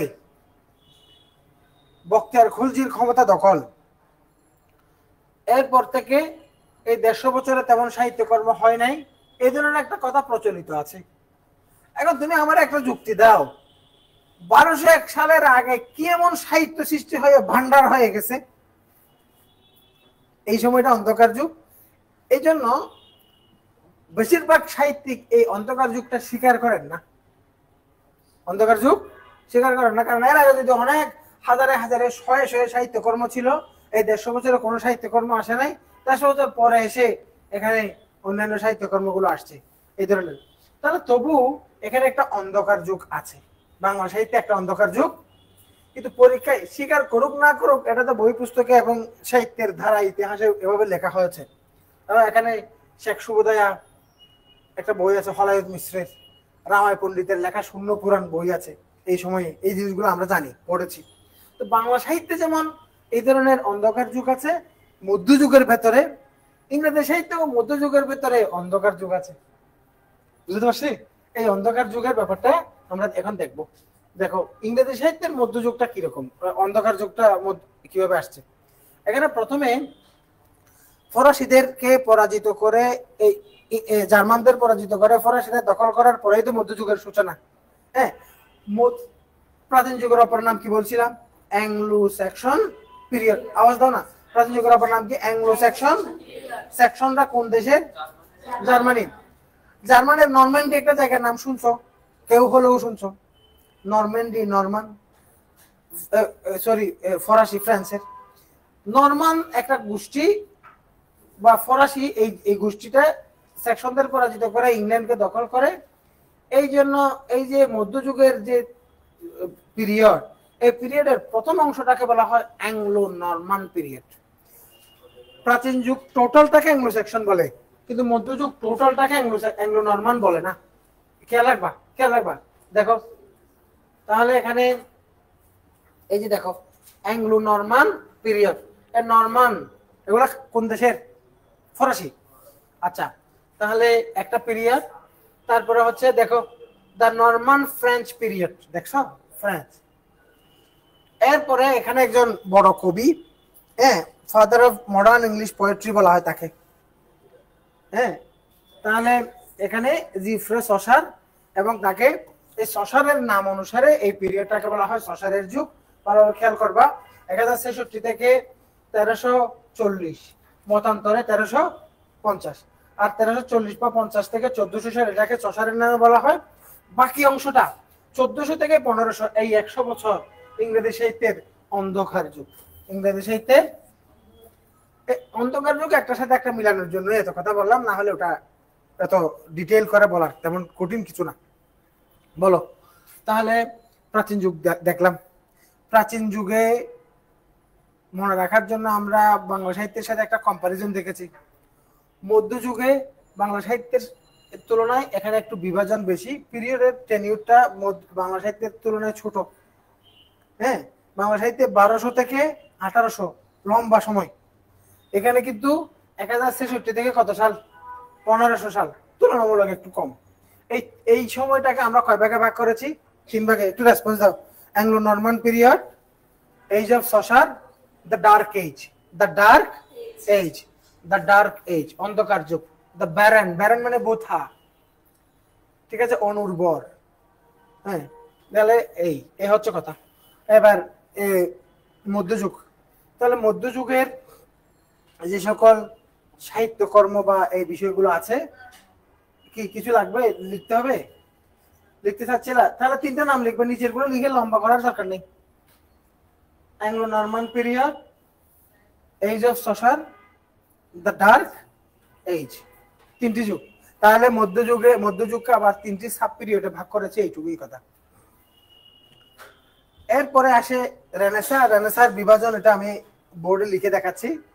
এখানে এর আগে আমাদের এখানে এই যে আলোচনাটার দিকে যাচ্ছি।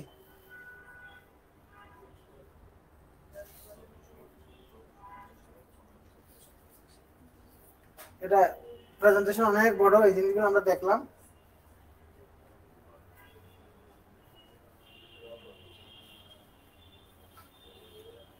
আসো, পিরিয়ডস অফ ইংলিশ লিটারেচার, এটা তো আমরা করছি, এটা আবার পেছনে চলে গেছে। দেখো মিডল ইংলিশ। প্রাচীন যুগে তো আমরা কিং আলফ্রেড দ্য গ্রেট এবং বিওলফের কথার বাইরে তেমন কথা চিন্তা করতে মানা করছি, অপ্রয়োজনীয় জিনিস আজমানা মাথায়। মধ্যযুগ, তো মধ্যযুগে কি অনেক কিছু পড়তে হবে? মধ্যযুগে এখানে বইতে অনেক কিছু আছে, কিন্তু এখান থেকে তুমি সসারের কথা মনে রাখবা। কাকার কথা? সসার। তো সসারের নামে তো একটা যুগই আছে। অ্যাংলো নরমান তো তোমার সহজেই মনে থাকবে, কারণ তুমি এই মধ্যযুগকে মনে রাখবা। ওখানে ফ্রেঞ্চরা কি করেছিল? ইংল্যান্ড এসেছিল।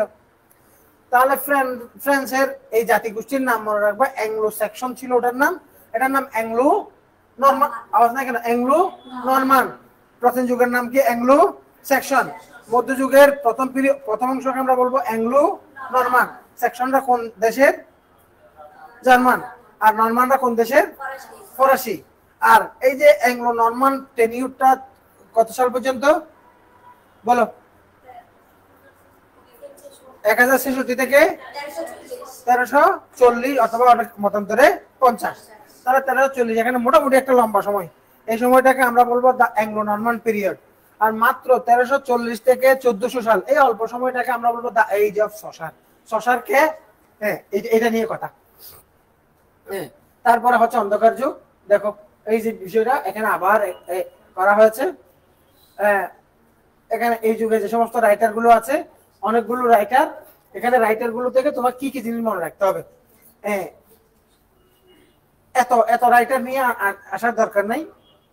উইলিয়াম ল্যাংল্যান্ড, ক্যাংস্টন, জন উইকলিফ, এই লোকটাকে মনে রাখতে হবে। ইনি ছিল একজন ধর্মযাজক। প্রথম বাইবেলের ইংরেজি অনুবাদ করেছিল জন উইকলিফ, অথবা Wycliffe, whatever you pronounce. Hebrew, ঠিক আছে। তাহলে ওই যে আসমানি কিতাবগুলো কিন্তু ওই যে সুরিয়ানি ভাষা, সুরিয়ানিকে বলা হয় কি? হিব্রু ভাষা বর্তমানে। সুরিয়ানি, ইউনানি, তারপরে হচ্ছে আরবি, এভাবে মূল 4টা আসমানি কিতাবের 4টি ভাষা। তো হিব্রু ভাষা থেকে ইংরেজি ভাষা অনুবাদ করেছিল কে? উইক্লিফ। হ্যাঁ, দার্শনিক ছিলেন এবং তিনি রিফর্মার অফ ইংলিশ চার্চ বলা হয় তাকে। তাকে ফাদার অফ ইংলিশ প্রোজ বলা হয়। He was famous for translation of Bible. ওই যে বাইবেলের ইংরেজি ট্রান্সলেশন করেছিল।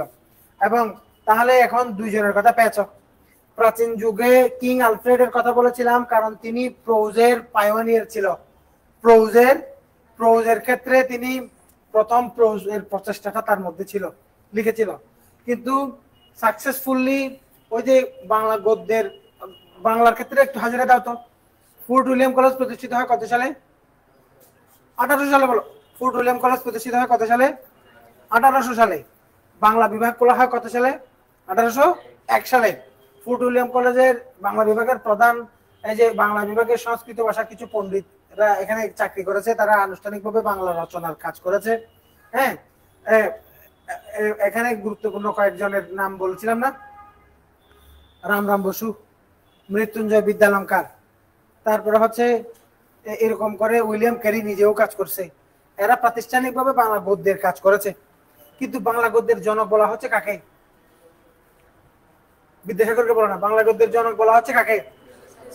বিদ্যাসাগরকে। এখানেও দেখো, একটার সাথে একটা তুলনা করে মনে রাখার জন্য কথাগুলো বলা।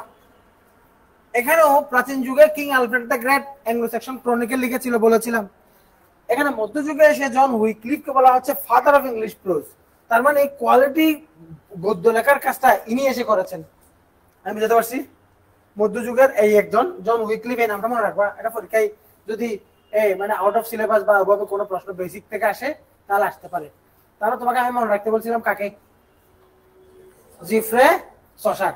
আচ্ছা, তাহলে দেখো, তাকে মনে রাখার, কেন মনে রাখতে বলেছি, এই যে বিষয়টা, তাকে বলা হয় কি? Father of modern English poetry, father of modern English language,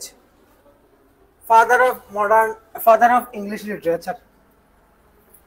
এই তিনটি কথাই তাকে, এই জিফ্রে সসারকে বলা হয়। এবং তার অনেক ধরনের সৃষ্টিকর্ম আছে।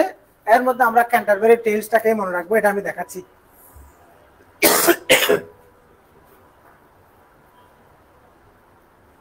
হ্যাঁ, জিফ্রে সসার। আচ্ছা, তাহলে এই যে এখানে আবার জিনিসগুলো ক্যাটাগরাইজ করে দেওয়া হয়েছে। Morning star of English renaissance literature, famous greatest poet of middle age or England, এভাবে জিনিসগুলো আছে। কিন্তু আমাদের কাছে এখানে গুরুত্বপূর্ণ হচ্ছে দ্বিতীয় পয়েন্টটা। এই পয়েন্টটা মনে রাখবো, father of modern English poetry. বলো, ফাদার অফ মডার্ন ইংলিশ। তাহলে এই মধ্যযুগের দুইজনের নাম মনে রাখবো। জন উইক্লিফকে মনে রাখবো কি হিসেবে?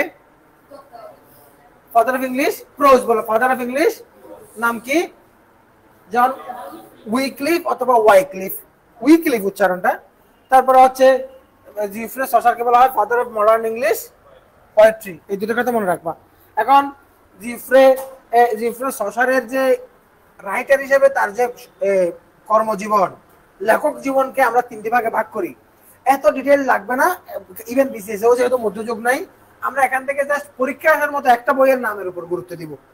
হ্যাঁ, এই যে দেখো, ফরাসিদের আন্ডারে ছিল না তখন ইংল্যান্ড, এই জন্য দেখো ফ্রেঞ্চ ভাষায় লিখেছেন। এই জন্য তার লেখক হিসেবে তার জীবনীতে ফ্রেঞ্চ পিরিয়ড আছে। ইনি রাজনীতিবিদ ছিল, কূটনীতিক ছিল। ইনি বিভিন্ন দেশ ভ্রমণ করেছে। ওখান থেকে ইটালি গিয়েছিল। ইটালি গিয়ে ইটালির ফেমাস রাইটারদের সাথে তার দেখা, এবং ইটালির এই যে বড় বড় লেখকদের সাথে দেখা হওয়ার কারণে তিনি ইটালিয়ান প্রভাবে প্রভাবিত হয়েছিল। এরপরে এসে ইংরেজি সাহিত্যে রেনেসাঁর প্রভাব আসছে। তো এই জন্য তিনি ইটালিয়ান ভাষায়, দেখো, রাষ্ট্রদূত ছিলেন। তিনি বিভিন্ন দেশ ভ্রমণ করতেন। ইটালি গিয়েছিল। বিশাল বড় রাইটার পেট্রার্কের সাথে তার দেখা। পেট্রার্ককে কোন ফন্নি? কিসের জন্য? সনেটের জন্য। পৃথিবীতে সনেট প্রথম কে সৃষ্টি করেছে? পেট্রার্ক। পেট্রার্ক কোন দেশের কবি? ইটালির। পেট্রার্কের সাথে কার সাথে দেখা হয়েছিল? সসারের। তাহলে সসার কেন গিয়েছিল? বনিয়ামিন ছিল। বনিয়ামিন কি ছিল না? বাংলাদেশের একজন বনিয়ামিন আছে না, দেশে দেশে ঘুরে ব্লগ বানায়। আচ্ছা, এটা কি বনিয়ামিন ছিল না রাষ্ট্রদূত ছিল? আচ্ছা, কার সাথে দেখা হয়েছিল? বোকাসিও শিল্পী। হ্যাঁ, তারপরে কার সাথে দেখা হয়েছিল? তুমি কিছু জানো আর না জানো, তুমি পেট্রোর্ক এবং দান্তের নাম তো জানো। দান্তে বড় কবি, এটা জানো না? এরকম মেগা মেগা রাইটার গুলোর সাথে দেখা হয়ে চসার এদের প্রভাবিত হয়েছিল। শুধু প্রভাবিত হয় নাই, সে দেশে এসে ওই ভাষায় লেখা শুরু করে দিছে। তারপরে সেও অনেক মেধাবী ছিল। হ্যাঁ হ্যাঁ, এই জন্য দেখো তার ইটালিয়ান ভাষায় the parliament of fowls, the house of fame, Troilus and Criseyde, এগুলো ওই ভাষায় লেখা। এরপরে তিনি পরে নিজের ভাষা ইংরেজি ভাষায় লিখেছে এবং এখানে এই বইটাই সবচেয়ে গুরুত্বপূর্ণ, এটাই পরীক্ষা আসবে, দ্য ক্যান্টারবারি টেলস। এটা লিখে রাখতে হবে, পরীক্ষা আসলে এটাই আসবে। চসারের নাম এবং চসারের উপাধি হচ্ছে father of modern English poetry, এবং এরপরে এখানে খেয়াল রাখতে হবে তার দ্য ক্যান্টারবারি টেলস। তো ক্যান্টারবারি টেলস জিনিসটা কি? এটা হচ্ছে মূলত দেখো, তারা তৃপ্তি যাচ্ছিল। আগে তো হজে যাইতো না, আগে হজে যাইতো হেঁটে হেঁটে না, 6 মাস যেতে লাগতো আর 6 মাস আসতে লাগতো, একটা বছর পার করে হজ করতো।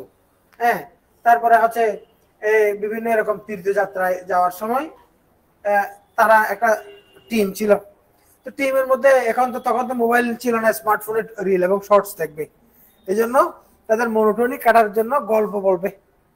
তো এই যে গল্প, ওখানে দেখো 24টি গল্প আসছে এবং এখানে এই যে প্রকাশিত হয় কত সালে? এই তো আমি অনেক লম্বা করে বলি নাই, জাস্ট এটা একটা গল্পের কালেকশন অফ স্টোরিজ। এই স্টোরিগুলো কোত্থেকে আসছে? তীর্থযাত্রার মধ্যে যাত্রীদের মধ্যে এখানে বলা হয়েছিল প্রত্যেকে 2টা করে গল্প বলবে। হ্যাঁ, সর্বশেষ মানে যিনি সেরা গল্প বলবে তাকে পুরস্কৃত করা হবে। তার একটা রেস্টুরেন্ট ছিল, রেস্টুরেন্টে গিয়ে খাওয়ানোর অফার ছিল। এখন কেউ একটার বেশি গল্প বলতে পারে নাই, আবার অনেকে একটা গল্প শেষ পর্যন্ত বলতে পারে নাই, এরকম অবস্থা ছিল। ওখান থেকে বাছাই করে টোটাল 24টি গল্পের একটা কালেকশন, এটা masterpiece in English literature, blockbuster writing. কথা বুঝছো? এই যে কোত্থেকে কি সৃষ্টি হয়ে গেছে, ক্যান্টারবারি টেলস। তো এটা বলো, এটা কি ধরনের সৃষ্টিকর্ম? কালেকশন অফ স্টোরিজ, বলো না, কালেকশন অফ স্টোরিজ ফ্রম ওখান থেকে। এই দেখো 32 জন যাত্রী হিসাবে 120টি গল্প হওয়ার কথা ছিল, কিন্তু কেউ একটির বেশি গল্প বলতে পারেনি, অনেকে কোনো গল্পই বলতে পারেনি। সব মিলিয়ে এখানে গল্প আসে কয়টি? 21টি। এভাবে এই জিনিসটা আসে। এর বেশি একেবারেই দরকার নাই, একেবারেই দরকার নেই আননেসারি। এই যে এটাই হচ্ছে ক্লাসের গুরুত্ব। তুমি অপ্রয়োজনীয় পড়া পড়ে টাইম ওয়েস্ট না করে মূল জায়গায়। এবং আজকের ক্লাসে আমি কোনো ধরনের বাহ্যিক কথা না বলে অনেক তথ্য কিন্তু অনেক দূরে এসে গেছি। বলো এবার, আমি আজকের ক্লাসে কি কি আলোচনা করেছি? প্রথমে আলোচনা করেছি classes of variety of Literary creations. তাহলে সাহিত্য কর্মগুলোর বৈচিত্র্যতা। এটাকে আমি এখন তোমাকে একটা কাজ করব, এটা হচ্ছে তোমাকে আমি এখন একটা চার্ট দেখাবো, মানে এটা অনেক পরে।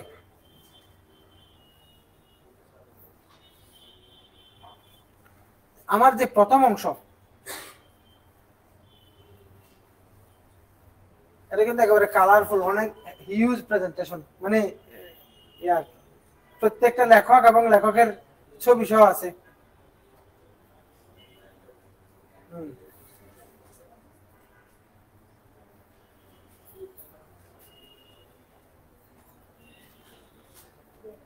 কোন পিরিয়ড আসছি? জাহাপল ছাড়তে যখন আসছে, তার মানে আমরা আধুনিক উত্তর আধুনিক যুগে চলে আসছি।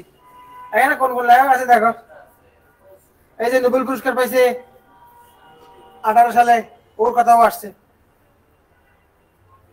বব ডিলানের কথা শুনছ? হ্যাঁ, জুম্পা লাহিড়ির কথা শুনছ? কিরণ দেশাই, অনিতা দেশাইয়ের মেয়ে, ভারতীয় বংশোদ্ভূত আমেরিকান রাইটার। কথা বলছো? ভারতীয় এরকম অরুন্ধতী রয়ের কথা শুনছ? তোমরা সালমান রুশদির কথা শুনছ? হ্যাঁ, জারগো আর কি, শয়তান একটা মানুষ। এগুলা ওদেরকে দিয়ে পশ্চিমারা অনেক কাজ করাইছে। স্যাটানিক ভার্সেস এর লেখক। হ্যাঁ, কিন্তু অরুন্ধতী রায়, ঠিক আছে, অরুন্ধতী রায়কে সবাই চিনবে, কারণ অরুন্ধতী রায়ের লেখা অনুদিত লেখা এখানে কিন্তু বাংলাদেশের প্রথম আলোতে ছাপানো হয়। হ্যাঁ এগুলো কিরণ দেশাই, অনিতা দেশাই লেখা আমরা সিলেবাসে পড়ছি, ইংলিশে সিলেবাসে পড়ানো হয়। হ্যাঁ আচ্ছা যাক, এগুলো দেখাতে চাচ্ছি না, আমি জাস্ট এমনি আসছি, আমি তোমাদেরকে যেখানে দেখা যাচ্ছে ওখানে কাছাকাছি চলে আসছি। এই ফরেন রাইটার্স মানে বিদেশি কিছু লেখকের ইনক্লুশনও এখানে আছে, কিছু কোটেশন যেগুলো যেহেতু পরীক্ষা আসে।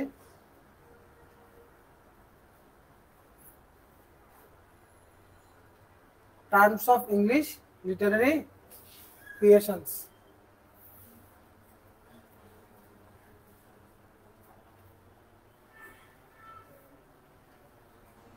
ইংরেজি সাহিত্যে নোবেল পুরস্কার,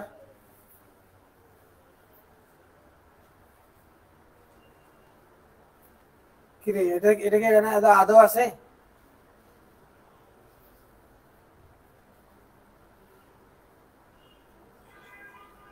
হ্যাঁ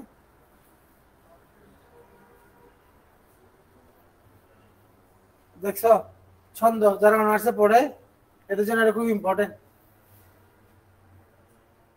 ছন্দ, ছন্দ বুঝা? হ্যাঁ এই যে অ্যাকসেন্টেড আনঅ্যাকসেন্টেড, মিটার কি, ফুট কি, এই জিনিসগুলো, এগুলো আমি এত সহজ করে বুঝাইছি, একবার রিডিং পড়লে যে কোনোদিন পড়া নাই সে আরেকজনকে বুঝাইতে পারবে। এটা করার সময় এগুলো আমি করোনার লকডাউনের সময় যখন সারা দুনিয়া স্তব্ধ, দুনিয়া কেউ কোনো খবর নাই, মানুষ নিজের ইয়ানফসি ইয়ানফসি করছে, ঠিক না?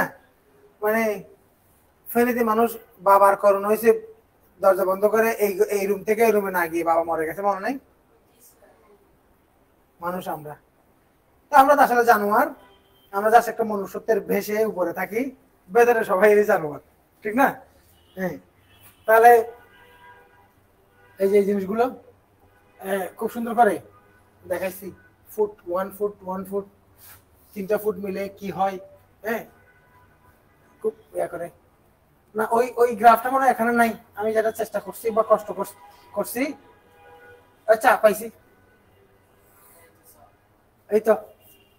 তাহলে আমি এই যে দেখো সাহিত্য, সাহিত্য ধারাগুলাকে দেখিয়েছিলাম ফিকশন, নন ফিকশন। এটা দেখানোর পেছনে একটা কারণ আছে, কারণ ওখানে আমি অনেক বেশি শর্ট করে বলেছিলাম। তুমি যদি একটু কোনো জায়গায় যেমন ওখানে উড যখন দেখছো তুমি হঠাৎ করে প্রশ্নটা তোমার কাছে মনে হচ্ছে স্যার এটা তো বলেন নাই, আপনি লিরিক বলেছেন, সনেট বলেছেন, হাইন বলেছেন, এপিতালামিয়ানও বলেছেন, কিন্তু উড তো বলেন নাই, এটা আমি তখন খেয়াল করে নেই। তো তুমি যেন টেনশনে না পড়ো, জিনিসটা একটু দেখিয়ে দেওয়া, ঝাপসা অস্পষ্টতা দূর হওয়া। তাহলে ফিকশনের মধ্যে এখানে 3টি ভাগে ভাগ করা হয়েছে, কিন্তু সবগুলো মিলে ফিকশন আর কি, এই 3 ভাগের কোনো দরকার নেই। কিন্তু আমরা জাস্ট এই জিনিসটা দেখতে পারি। এখানে দেখো আঞ্চলিক হতে পারে, তারপরে হচ্ছে অর্থাৎ নোবেলের প্রকারভেদ দেখানো হয়েছে। আর নন ফিকশন হচ্ছে অর্থাৎ যেটা রিয়েলিস্টিক, এখানে রচনা, পাম্পলেট, পাম্পলেট মানে হচ্ছে ছোট পুস্তিকা, হ্যান্ডবুক, হ্যান্ডবুক হাতের হাতের তালুতে নিয়ে যেটা পড়া যায়, পাম্প মানে হাতের তালু না, হাতের তালুর সাইজে এখানে নিয়ে পড়া যায় এরকম। অটোবায়োগ্রাফি, বায়োগ্রাফি, ট্রাভেলগ মানে ভ্রমণ কাহিনী, কথা বলছো? আচ্ছা তারপরে এই আর নোবেলের প্রকার দেখানো হয়েছে। শর্ট স্টোরির ক্লাসেস দরকার নাই, এইগুলো নোবেলের প্রকার বা উপন্যাসের ধরন। এবার আসো এই এখানেই তোমার, তো এই জিনিসটা দেখানোর জন্যই মূলত এখানে আনা, টেনে টুনে বা পরিশ্রম করে। দেখো পোয়েট্রি, তাহলে পোয়েট্রিকে আমরা এখানে 2 ভাগে দেখানো হচ্ছে, সাবজেক্টিভ, অবজেক্টিভ। অবজেক্টিভ হচ্ছে, অবজেক্টিভকে আবার 2 ভাগে ভাগ করা হয়েছে, ন্যারেটিভ এবং ড্রামাটিক। এই প্রকারটা তুমি না খেয়াল করলেও পারো। এই যে অবজেক্টিভ, ব্যালেড আছে, ইপিক আছে, মেট্রিক্যাল, রোমান্স আছে। তাহলে ব্যালেড মানে গীতিকা, ইপিক মানে মহাকাব্য। অর্থাৎ এখানে কি আছে, ন্যারেশন আছে, ন্যারেশন, হ্যাঁ বিবৃতি, বর্ণনা আছে, ঘটনা আছে, দুইটাতেই আছে, দুইটাতেই। কিন্তু যখন এই কবিতা যখন সাবজেক্টিভ হয় তখন এটাকে অনেকগুলো ভাগ করা হয়েছে। একটা হচ্ছে ইলেজি, ইলেজি, ইলেজি মানে কি? ইলেজি শব্দের অর্থ হচ্ছে শোকগীতি, বাংলা অর্থে কি শোকগীতি। যেমন বিশেষ পরীক্ষায় 40, 41 বা 41, 43 দুইটা পরীক্ষায় পর পর একই জায়গা থেকে প্রশ্ন একটা রিপিট আসছে। Elegy written in the country church এর একটা কবিতা আছে, থমাস গ্রের লেখা, একই জায়গা থেকে 2বার প্রশ্ন আসছে, পরপর 2 বিসিএস এ। বলো তাহলে ইংরেজি মানে কি? সুখ গীতি। তাহলে কারো মৃত্যুর পরে তার তার শোক প্রকাশে রচিত। সনেট মানে পারো, সনেট মানে কি? চতুর্দশপদী কবিতা। এমনিতে অনুবাদ যদি করো, সনেট মানে কি? চতুর্দশপদী কবিতা। কয় পদ? চতুর্দশ। কয় লাইন? 14 লাইন। কয়টা পার্ট? 2টি part. অষ্টেক সিস্টেক।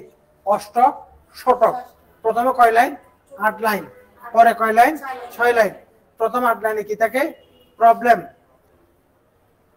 Rising of problem, creation of problem, presentation of problem. আর 6 লাইনে কি থাকে? Solution to that, solution to that, solve to that. আর উট, উট মানে হচ্ছে এটাও একটা কবিতা, হ্যাঁ, কবিতার একটা ধরন, ঠিক আছে। ড্রামাটিক মনোলগ, এটা হচ্ছে ড্রামাটিক মনোলগ। এই যে শুনবো, শুন তারপর কি খবর। মনু, মনু মানে এক। মনু মানে কি? এক বলো না। মনু মানে কি? লগ মানে কথা। কয়জনের কথা? একজন। এখানে একজন কথা বলবে, আরেকজন সামনে আসবে, এটা বোঝা যাবে, কিন্তু আরেকজন কথা বলবে না। এইখানে তোর দাদির কবর ডালিম গাছের তলে, এই যে কবিতা 118 লাইনের কবিতার মধ্যে নাতনি যে সামনে বসে আছে, এটা তো আমরা সবাই জানি, কারণ তোর দাদির কবর। নাতনিকে সামনে নিয়ে দাদা বলছে না, কিন্তু নাতনির কোন শব্দ 118 লাইনে কোথাও আছে? নাই, বলো না, কোথাও আছে? মনুলক। মনু, মনু মানে কি?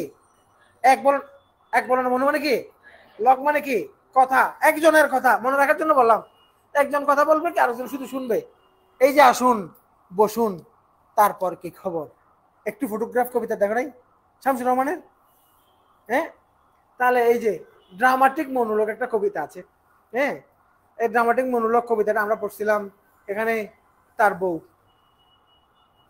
তো বউয়ের জন্য ইটালি থেকে শিল্পী আনে ছবি আঁকানোর জন্য, তারা অনেক ভালোবাসে।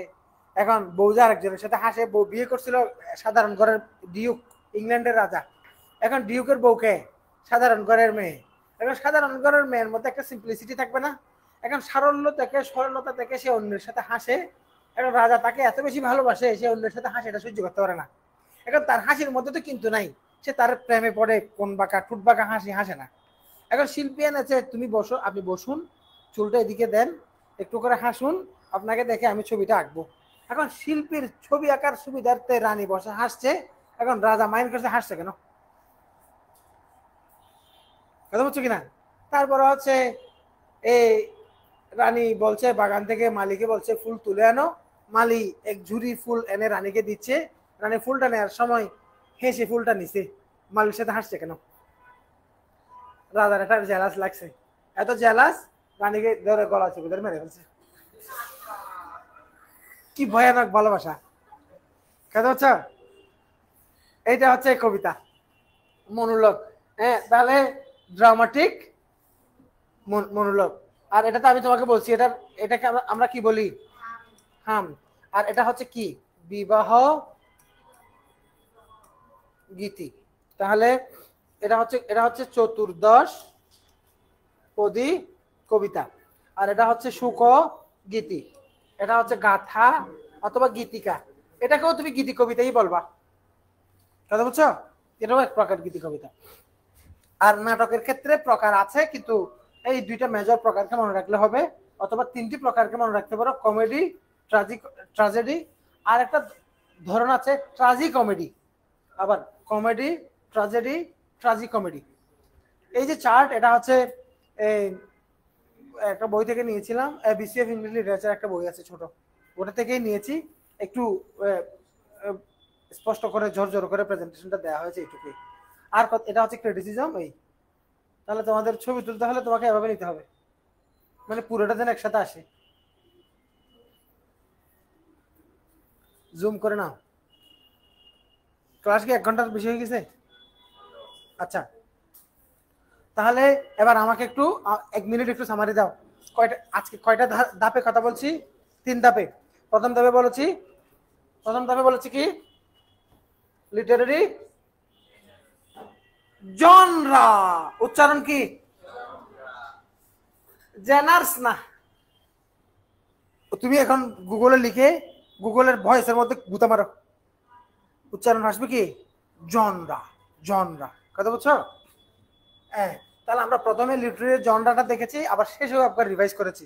তো তাহলে দ্বিতীয় স্টেপে আমরা পিরিয়ডস অফ ইংলিশ লিটারেচার দেখলাম, তারপরে তৃতীয় স্টেপে এসে মিডল ইংলিশ পিরিয়ড এবং ওল্ড ইংলিশ পিরিয়ড সম্পর্কে আলোচনা করেছি। আমি বুঝতে পারছি? এবং যতটুকু আলোচনা করেছি ততটুকুই। তাহলে আমাকে একটু হাজিরা দাও তো। তোমাকে যদি আমি প্রশ্ন করি father of modern English poetry কে? Geoffrey Chaucer. জিফ্রে সসারের একটা ফেমাস রাইটিং এর কথা মনে রাখতে হবে। এটা কি? বইটার নাম কি? Canterbury Tales. হ্যাঁ, তারপরে হচ্ছে জিফ্রে সসারের নামে একটা ইংরেজি সাহিত্যের একটা অন্ধকার যুগ আছে, অন্ধকার যুগ, the dark age, the baron age. এটা কোন পিরিয়ড? 1400 থেকে 1500 সাল। হ্যাঁ, 85 অথবা 1500 শেষ। হ্যাঁ, হ্যাঁ, বিভিন্ন জায়গায় বিভিন্ন মতামত থাকবে, ফেমাসটাই আমরা বলবো। তারপরে প্রাচীন যুগ, প্রাচীন যুগের একটা লেখকের কথা আমরা একটু মনে রাখতে পারি, ওটা কি? King Alfred the great. হ্যাঁ, আচ্ছা। এবং এবং এবং এবং প্রাচীন যুগের একমাত্র নিদর্শন বাংলা সাহিত্যে যেমন চর্যাপদ, ইংরেজি সাহিত্যে কি? বিয়ল। বিয়লটা কি ধরনের সৃষ্টিকর্ম? ক্লাস কাজে আসছে। ক্লাসে যে কাজটা করছি ওটা কি জানো? ক্লাস আমি চাইলে আরো অনেক তথ্য দিতে পারতাম, আরো কম তথ্য দিয়েছি, বারবার করে পেছন থেকে টেনে এনে তোমাকে জিনিসগুলো একটু রিহার্সাল করানোর চেষ্টা করেছি। এবং এখন আশা করি মনে থাকবে। বিশেষ করে তোমার পিরিয়ড গুলো মনে থাকা মানে এই যে এই পিরিয়ডটা, এই পিরিয়ডের মধ্যে এই লেখক এবং তাদের এই সৃষ্টিকর্মগুলো মনে রাখতে হবে। এভাবে তোমার প্রিপারেশনটা নিয়ে আগাইতে হবে। আমি বুঝতে পারছি? তাহলে আজকে এইটুকু থাকুক, এখান থেকে আমরা পরের ধাপে শুরু করব। আর ক্লাসটা কেউ যদি আবারও দেখতে চাও তাহলে ভিডিওটা আবার দেখে নিবা। লাইভ তো কি কয়েকদিন ধরে ডিলিট হয়ে যাবে, এখন লাইভ থাকে না। তুই তাহলে ডাউনলোড করে রেখে দিও, ডাউনলোড করে ইউটিউবে দিয়ে লিঙ্কটা দিয়ে রাখবা, তাহলে সবার কাজে আসবে। কারণ হচ্ছে আজকে ক্লাসটা সবসময় তো ক্লাস নিয়ে, আজকের ক্লাসে যে কাজটা তুমি লাইভটা এবার শেষ করে দিতে পারো। আজকের ক্লাসটাতে ওই বাহ্যিক কথা না বলে জিনিসগুলাকে মানে মূল জায়গায় থেকে ক্লাসটা শেষ করতে পেরেছি। 1 ঘন্টা হোক 1.5 ঘন্টা হোক, যতক্ষণ ভিডিও দেখলেও বিরক্ত লাগবে না।